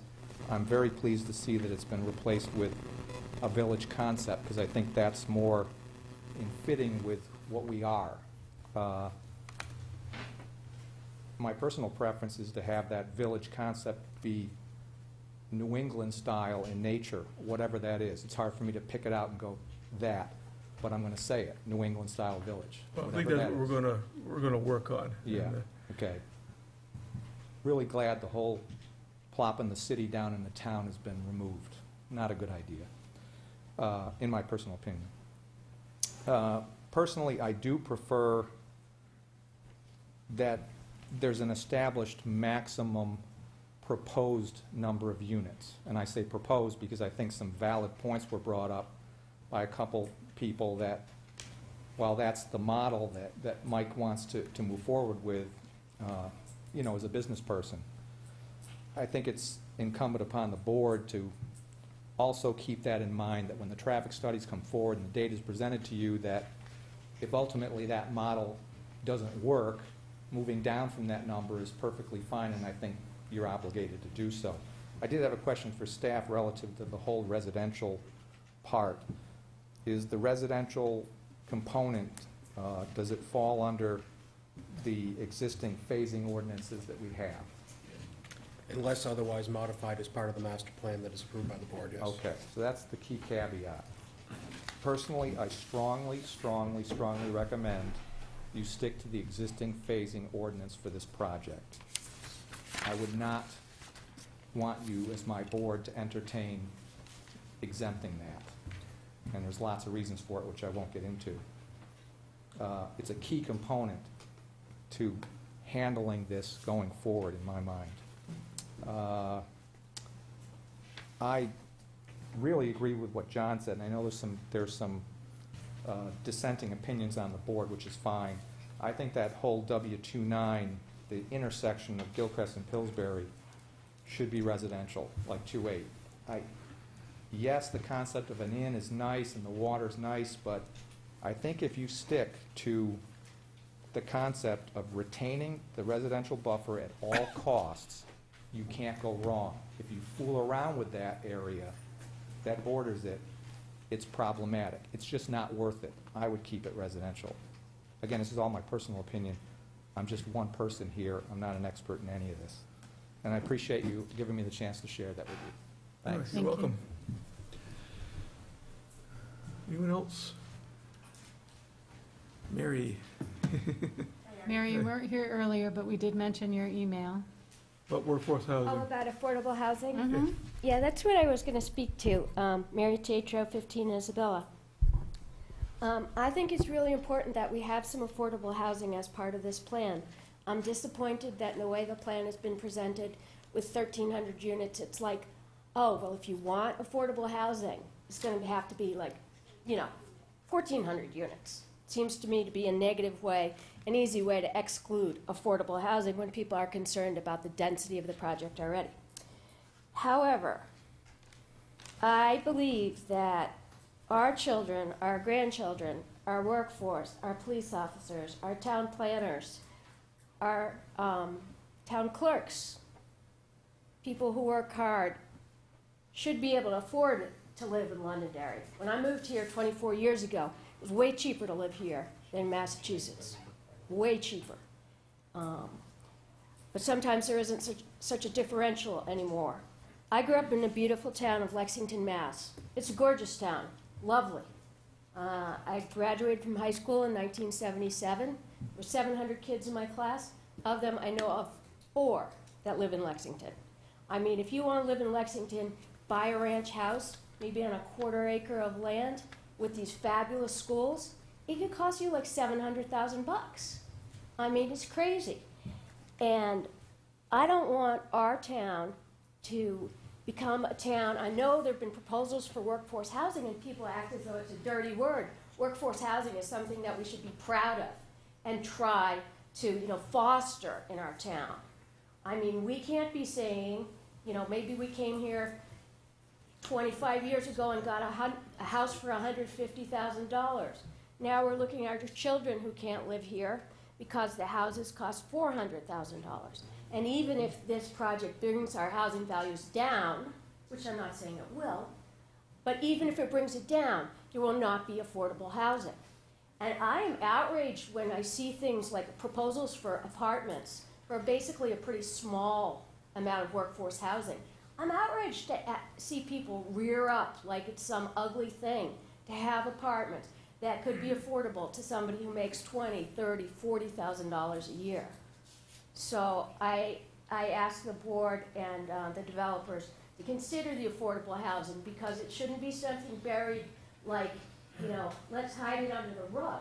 Well, the only way we're going to mention this is that it's, you know, the unwanted 100 units of affordable housing or another 100 units of elderly housing. Well, this isn't such a good way to present it, Mike, because you're putting it in a negative way.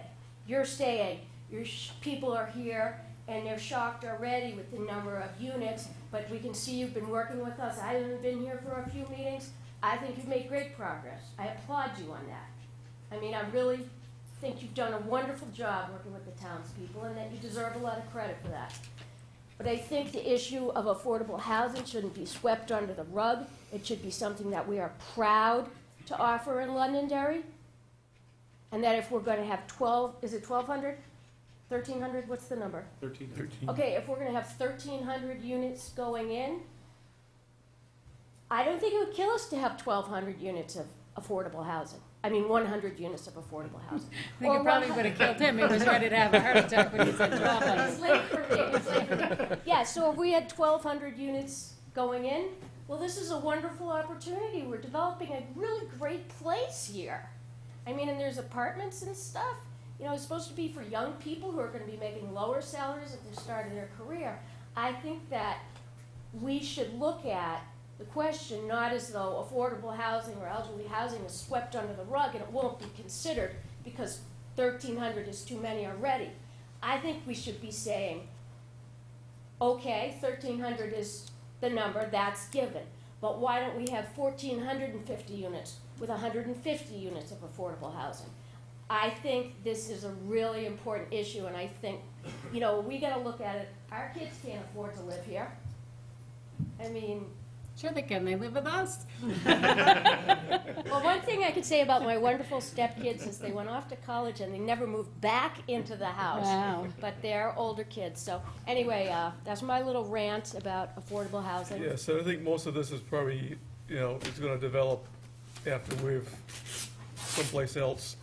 And it's our kids, and it's really the 20-somethings that this is for. We've had so many young people come to our workshops and say that they want to live in the community, but they can't afford it.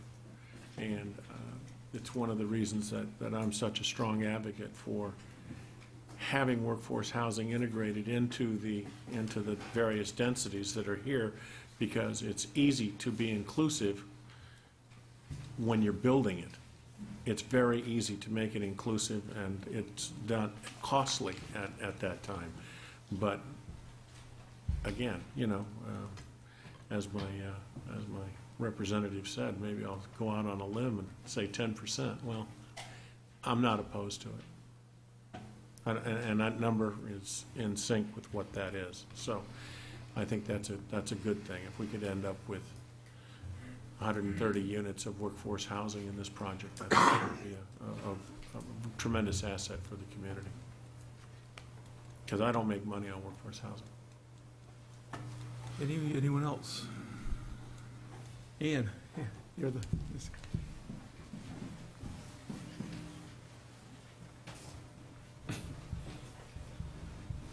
Ann Champa, Witchwood Drive. I'm looking at W212 without 4A. Why is the roundabout in there if there's no 4A in there?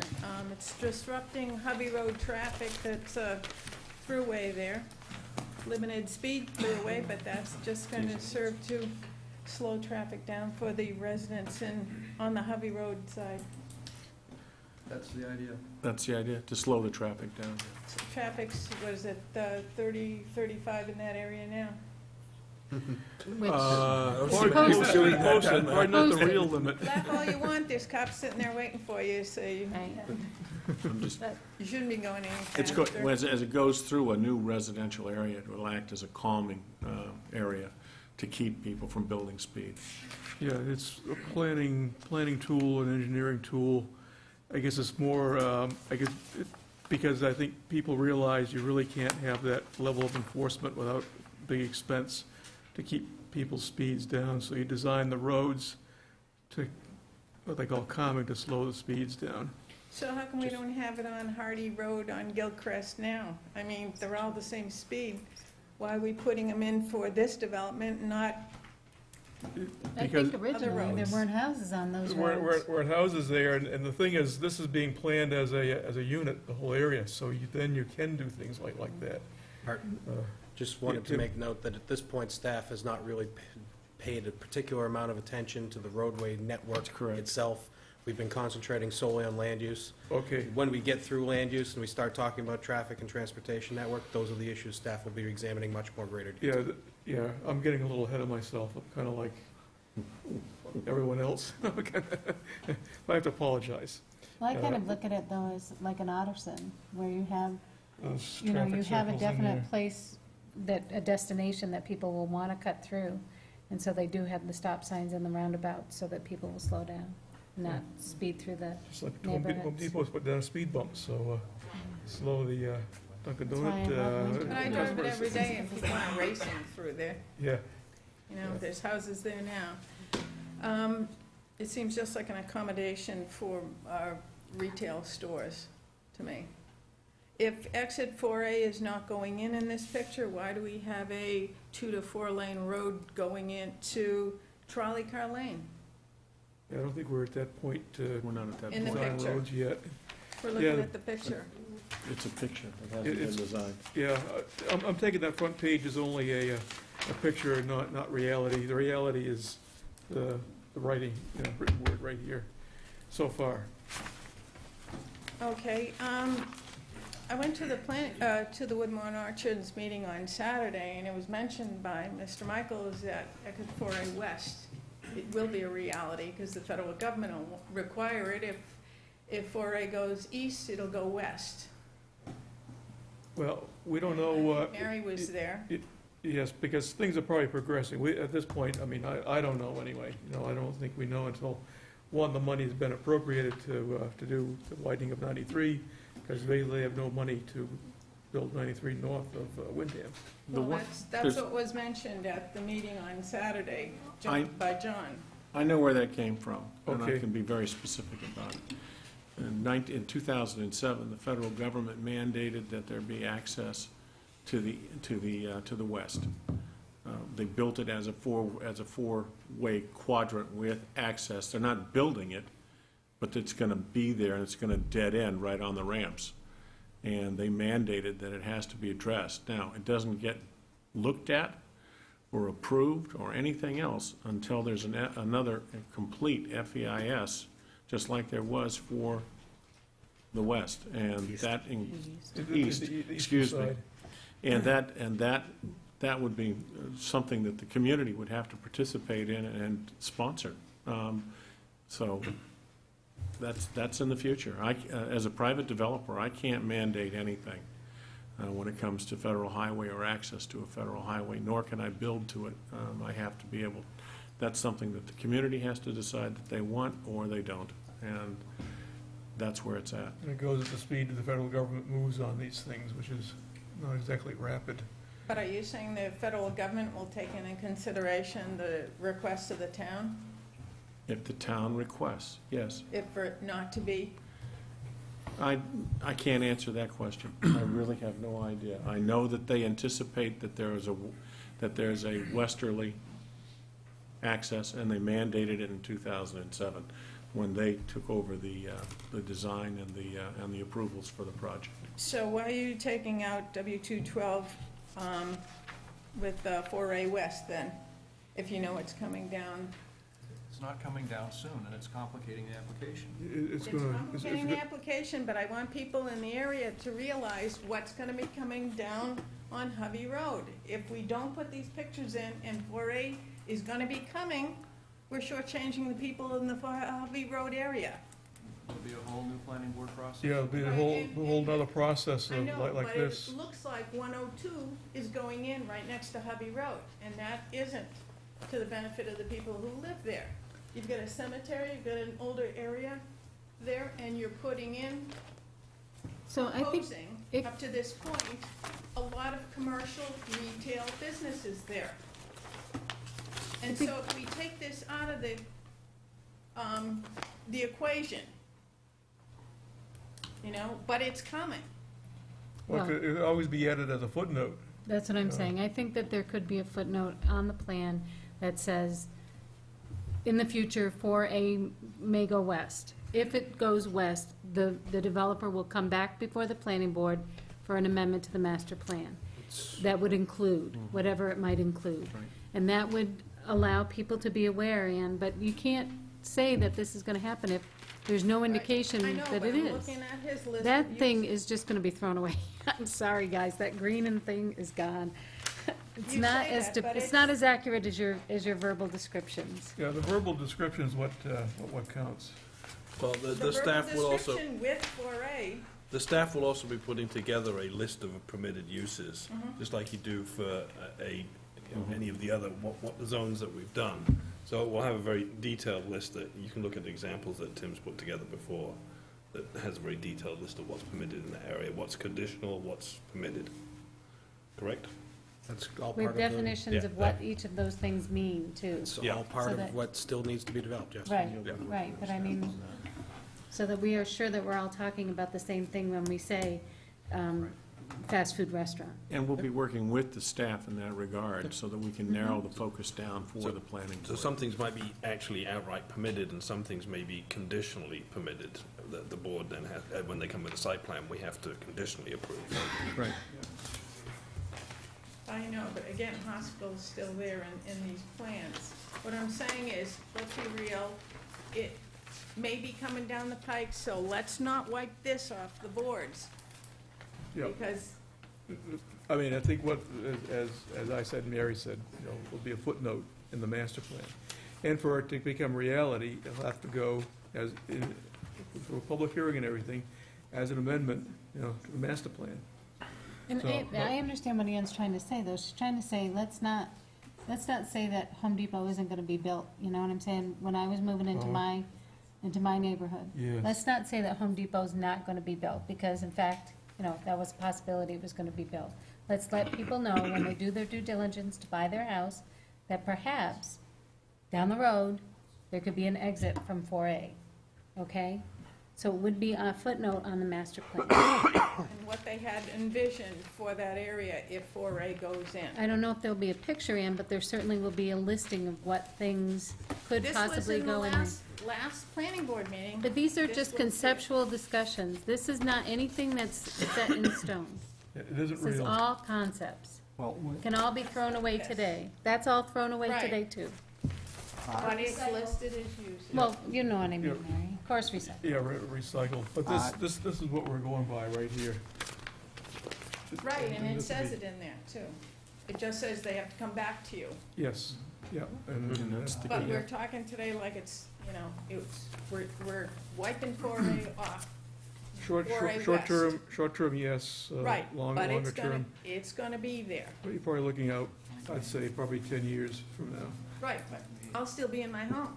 Okay, but I think what they're saying, what And they're... 4A is gonna considerably impact Hubby Road, going north, too. No, but I think, Ian, what they're saying to you, what they're saying to us is that by the time they file their application, they're not gonna know, so they're assuming it will be residential. Part of this will be built out, and... Right. And if Exit 4A comes in after this plan is approved, they would have to come back and ask for changes if they decide they want to make changes, to make it go commercial.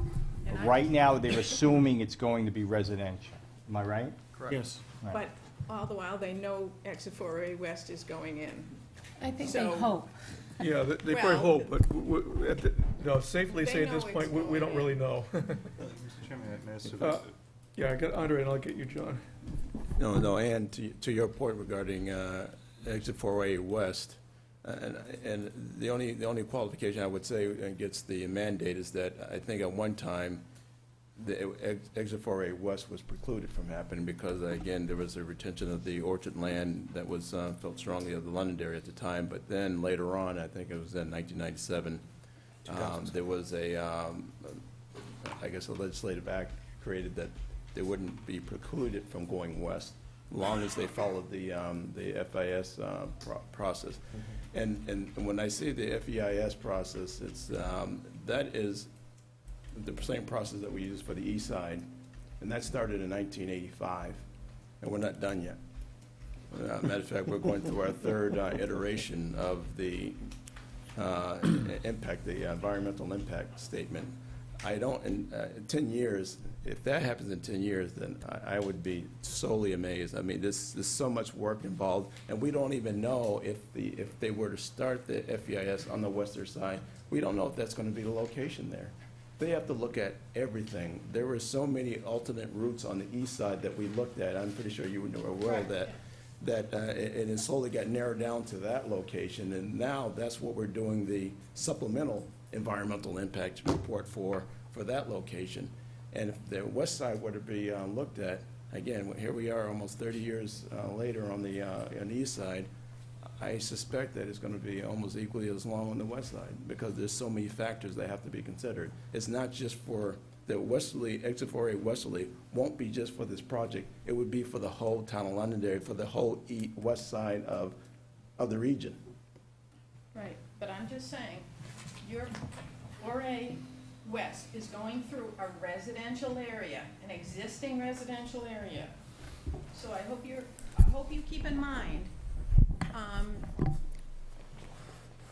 what I feel should be a reduced amount of commercial and retail space in that area.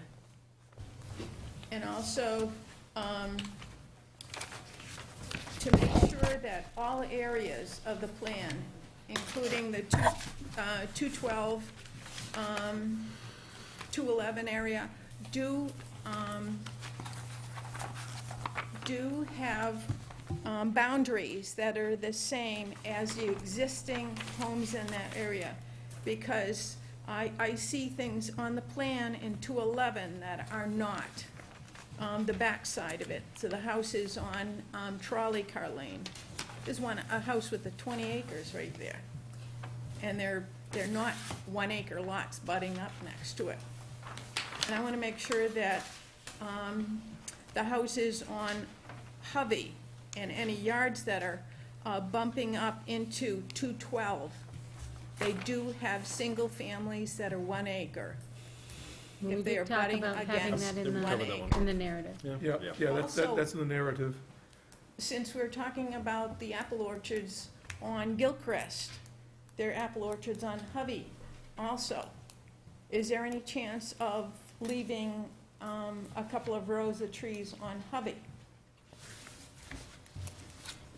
I think it would be good. I mean, even that stretch of Hovey Road is nice. You can see those rows of apple trees, especially when the apple blossoms are out.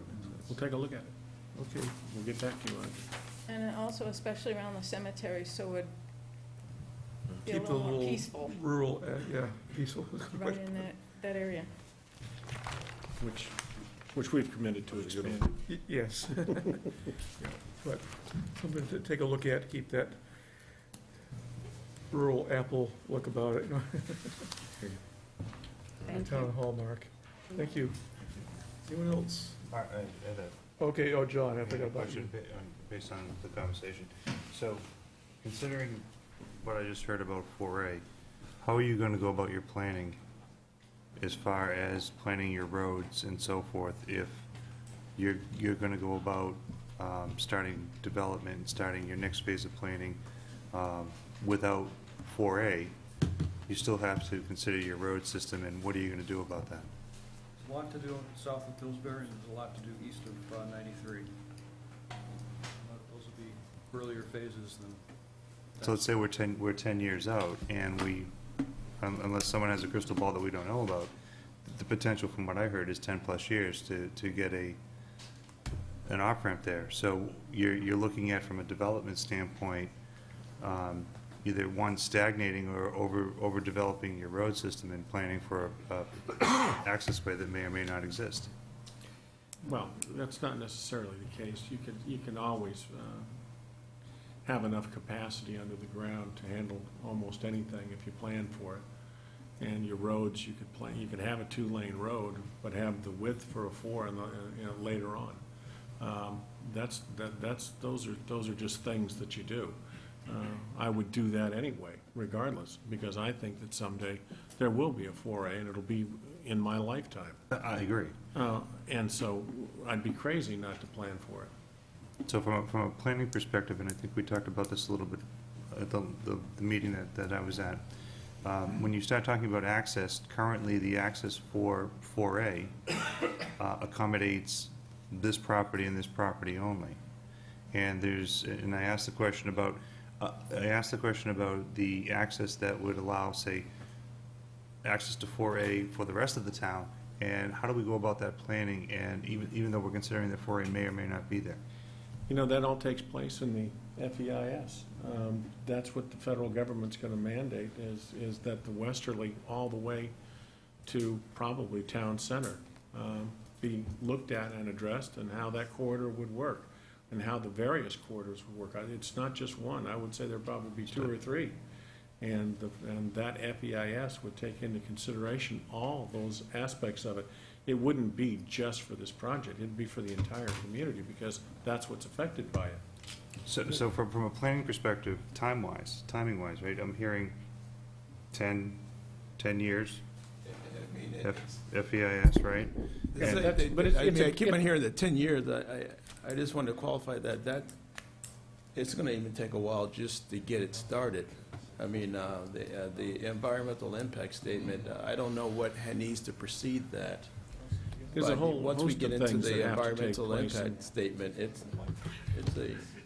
it's a monumental. It is, and that's why I'm asking the question, task. And when you say planning for it, it's chicken and egg, right? The federal government's going to mandate what that is, and as a private developer, I can't even propose it to the federal government.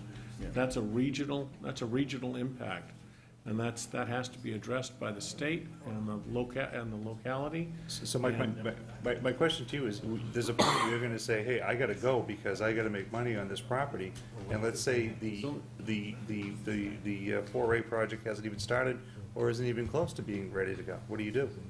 Build it residentially. And just go. That's it. And is You're not left with the FDIS choice at that time, are you? Okay, Lynn has a question. Can you ask what FDIS means? Environmental impact study is the EIS. But Andre, in your experience, if the town came out against 4A West, would the government push ahead? I mean, I can see, Mike perhaps benefiting from the development, but, it's, like you said, it impacts the whole town, so the whole town's going to have a say in it, I would think. It would. I mean, it would, and whether or not it rises to the level of a decision that goes beyond just Londonderry, I don't know. Because if the need is there, and the federal government and the state government felt that it would be for a Westerly best serves not just Londonderry, but Nashua and Hudson and the whole region beyond us, then despite our projections, they could, have the authority to still approve it. And I'm not saying it will, I'm just saying that it goes beyond just a local decision, it's a federal and state's decision. Yeah.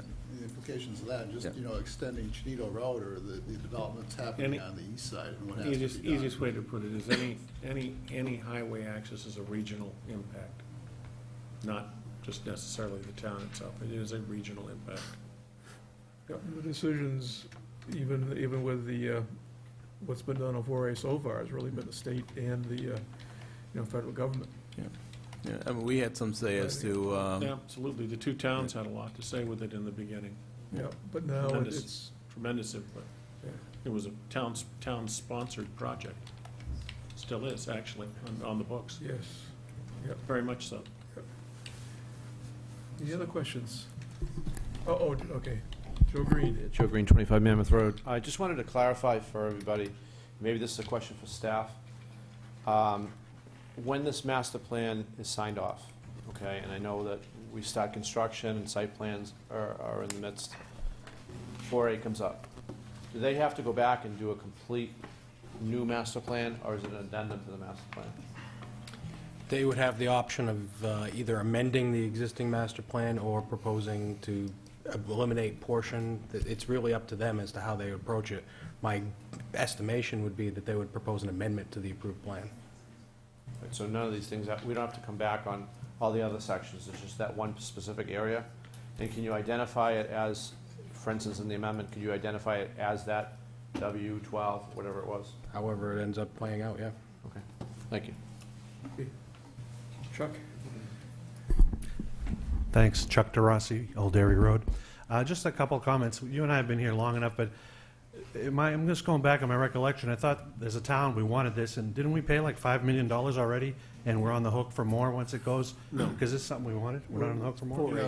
Oh, but I mean, we wanted it, though. Yeah, the town voted the I mean, $5 that's $5 million. I hate to waste it. We wanted it, we should get east. it. East. That's just West. east? Only east. Oh, okay, all right. Only east. Also, the other quick question, if we leave all these orchard trees everywhere, are we going to go in the apple business to maintain them after? No, the town's not going to be in the. So apple whoever business. owns the house near there has to take care of it? It'll be the entity that governs that area, so. Okay.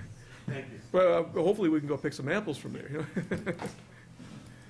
Okay, anything else on this? I know we have a series of questions, and actually going through this process of developing the master plan, will probably answer more of them. Most of them can't be answered until we get to actually to the site plan level, the level of detail that there are all these questions. We haven't forgotten them, but I think with the time, and we get 3 other agenda items to accomplish, so we will get to them anyway. But we'll also be meeting on be June 8th, isn't it? June 8th would be the next session. It'll be conceptual discussion with Woodmont Orchards. It'll be the first thing on the agenda for Wednesday, the 8th of June. And forgive me, Mr. Chairman, what are the action items for June 8th then? For Woodmont to come to us They on will June be- 8th to do well, what? in the meantime, they'll be meeting with staff. Yep. And then they'll be presenting what changes we've recommended here and probably taking the next step. So we'll have a presentation from the developer again and staff also. So at what point should we be able to expect some kind of go? Okay, give us something that we can work with. What- So something formal. It can give I us. think at that point, it'd be up to staff to determine what has been put together, you know. At this point, like I said, we've really focused purely on the land use issues. It's really going to be a matter of how much the applicant wants to continue in the conceptual realm before actually submitting the application. Once he feels a comfort level in terms of the land uses and where his comfort level is in terms of submitting an application, we'll be prepared to review it whenever it's submitted. So I guess our question for the board is how much time will we be entertaining them to continue to come up so that it's best served for both their purposes as well as ours? Do you mind if I interject? No. I take leave, Mr. Chairman, but I see us completing the task of everything that we discussed tonight and bringing that to you and making a presentation. I also see us hitting traffic at our next discussion, at least preliminarily, at our next hearing. And then it's the questions of the physical writing of the zoning, and then my presentation to you formally. That's how I see it happening, and so that's sometime in the next couple of months. Thank you. Okay. Andre? And I think you might have touched on this, Art, but, again, we do have some questions, and I think it's getting to a point where I think a lot of these questions are germane to the level and Yeah, the level that the plan is at right now. They're pretty much at the site plan level. Most of them we really can't, because we don't know. We don't have the answer to it, so. This has been a very evolutionary process, and I think for some people it's probably been too long, but other people have felt that it's good because it gets the discussion out there. It gets the community involved. I've bumped into people who've been to the sessions at Woodmont on Thursday and evening and Saturday mornings, and they really are, feel it's something very worthwhile. Well, I see it in two levels, and then I'll leave. We've come to a point where we're working through the first master plan, the first PUD in your community. You'll have others, and they'll be coming sometime. But you're also setting a very fine example regionally and for the state of New Hampshire as to how a process like this would work. And there's a lot of communities watching what's taking place here. And I know that for a fact because we've been asked to come to communities and talk to them. And we keep saying we're not ready to talk to you because we got to finish one first. So. And the other thing this community has to remember is that approximately 1,000 acres we have at the airport is in the Gateway Business District. And it's a very similar, it's almost identical to this. Mm-hmm. We'll be going through the same process with that. So there's going to be a lot of activity, Yeah. over the next several years. And But you're basically setting the precedent for how you're going to deal with this project. So I think in that sense, you're going to save a lot of time in the future. So that's it. Okay. Thank you very And much. we'll meet on the 8th of June. Thank I you. have one question. Yes. On the list of questions, is that something we need to present in this form, or can the answers to those in this form, or can they be released publicly with what we have right now? That's up to the board, really. So it wants to I proceed. don't know how many answers there are. I know there's a lot of questions, but if we have answers that we can provide. Frankly, I have not attempted to answer any of the questions that Okay, are directed to the board. so we don't have answers to release, okay. But do you mean as far as what we've discussed tonight? No. In terms of the list of the The list of 38 questions. pages of PowerPoint questions. Right. And it clogs up your email. Well, I saw a file up here. I had it ready in case we got to it tonight, but Yeah, I think the hour So is... the I will be posting that updated, there were some updated questions that were added to that. So should those questions for town staff or for the developer? They're a mix of developer-directed questions and planning Well, board. that should be an agenda item for next meeting. They were We go through those. But We're gonna go through I would those. say that a lot of them are not answerable yet Yeah, because we they're can't. at a level we haven't Then reached. we that's our answer at that point, but we've got to go through them. Yeah. And can we And just... It's an agenda item. Yeah. Yeah, what we do is put it second on the agenda for the 8th. Yeah. Yeah. So. Yeah, we I don't know who is an else in acceptable on the, answer at that on the- point. I haven't looked at the 8th yet. Tom? Would it be useful if we gave the first part of the meeting to the public to ask the questions and we just listened? I mean, or even devoted, Well, I think you want to focus where the discussion goes, otherwise you're going to be, it'll be all over the place. except that they're waiting a long time. I mean, they waited 2.5, almost 3 hours before they got to speak. Yeah, I mean, they can speak first. Yeah, but- and then but we the can thing add is, into what you it. kind We'll of hear want- what their concerns are. Yeah, but, But if the answer to if some Yeah, of we the can, answers to their questions are, well, we're going to talk or about we that. can meet on a separate night or I don't know something. if that's a uh, good Yeah, or give them the opportunity to be with the developer, while. Well, I mean, they've got plenty of, there's Thursday nights and Thursdays and Saturday mornings. But I noticed, because I have people come to me that have had, questions, and they said they get answered over there, so. But those answers aren't televised. Nobody sees No, those but, answers. yeah, but people are getting answers to them, so, but, I mean, we probably could, if the board wants to do that, we can. Or we can suggest that they become televised, the Thursday afternoon or the Thursday Well, they have, afternoon. they can't do it for whatever reason. Who can? Woodmont can't, or we can't? I have no idea. Well, I think we can pose it to LAC and see if they Yeah, want to see do if, it. see if they can go over there. Right, and, I mean, we and, certainly have enough student volunteers that might be willing to go over and do it. I mean, and they get the space over there too, for it. So, yeah, a lot of people want to come. I mean, it just seems unfair that all these people are waiting here for hours, while we ask our questions. I'm not saying ours aren't important, but, Yeah, because that's the thing, is if we didn't come, maybe what I should do is instead of allowing, the board to speak, allow the public to speak. Well, Frank, it may have been more efficient if we just spoke tonight and people could watch and listen, then they come back with their questions at another night. Yeah. Because then they'd have answers, they could see it, they could replay it. Well, we'll try to get the questions next month. In the meantime, we can think about how to do it, you know. Mhm. And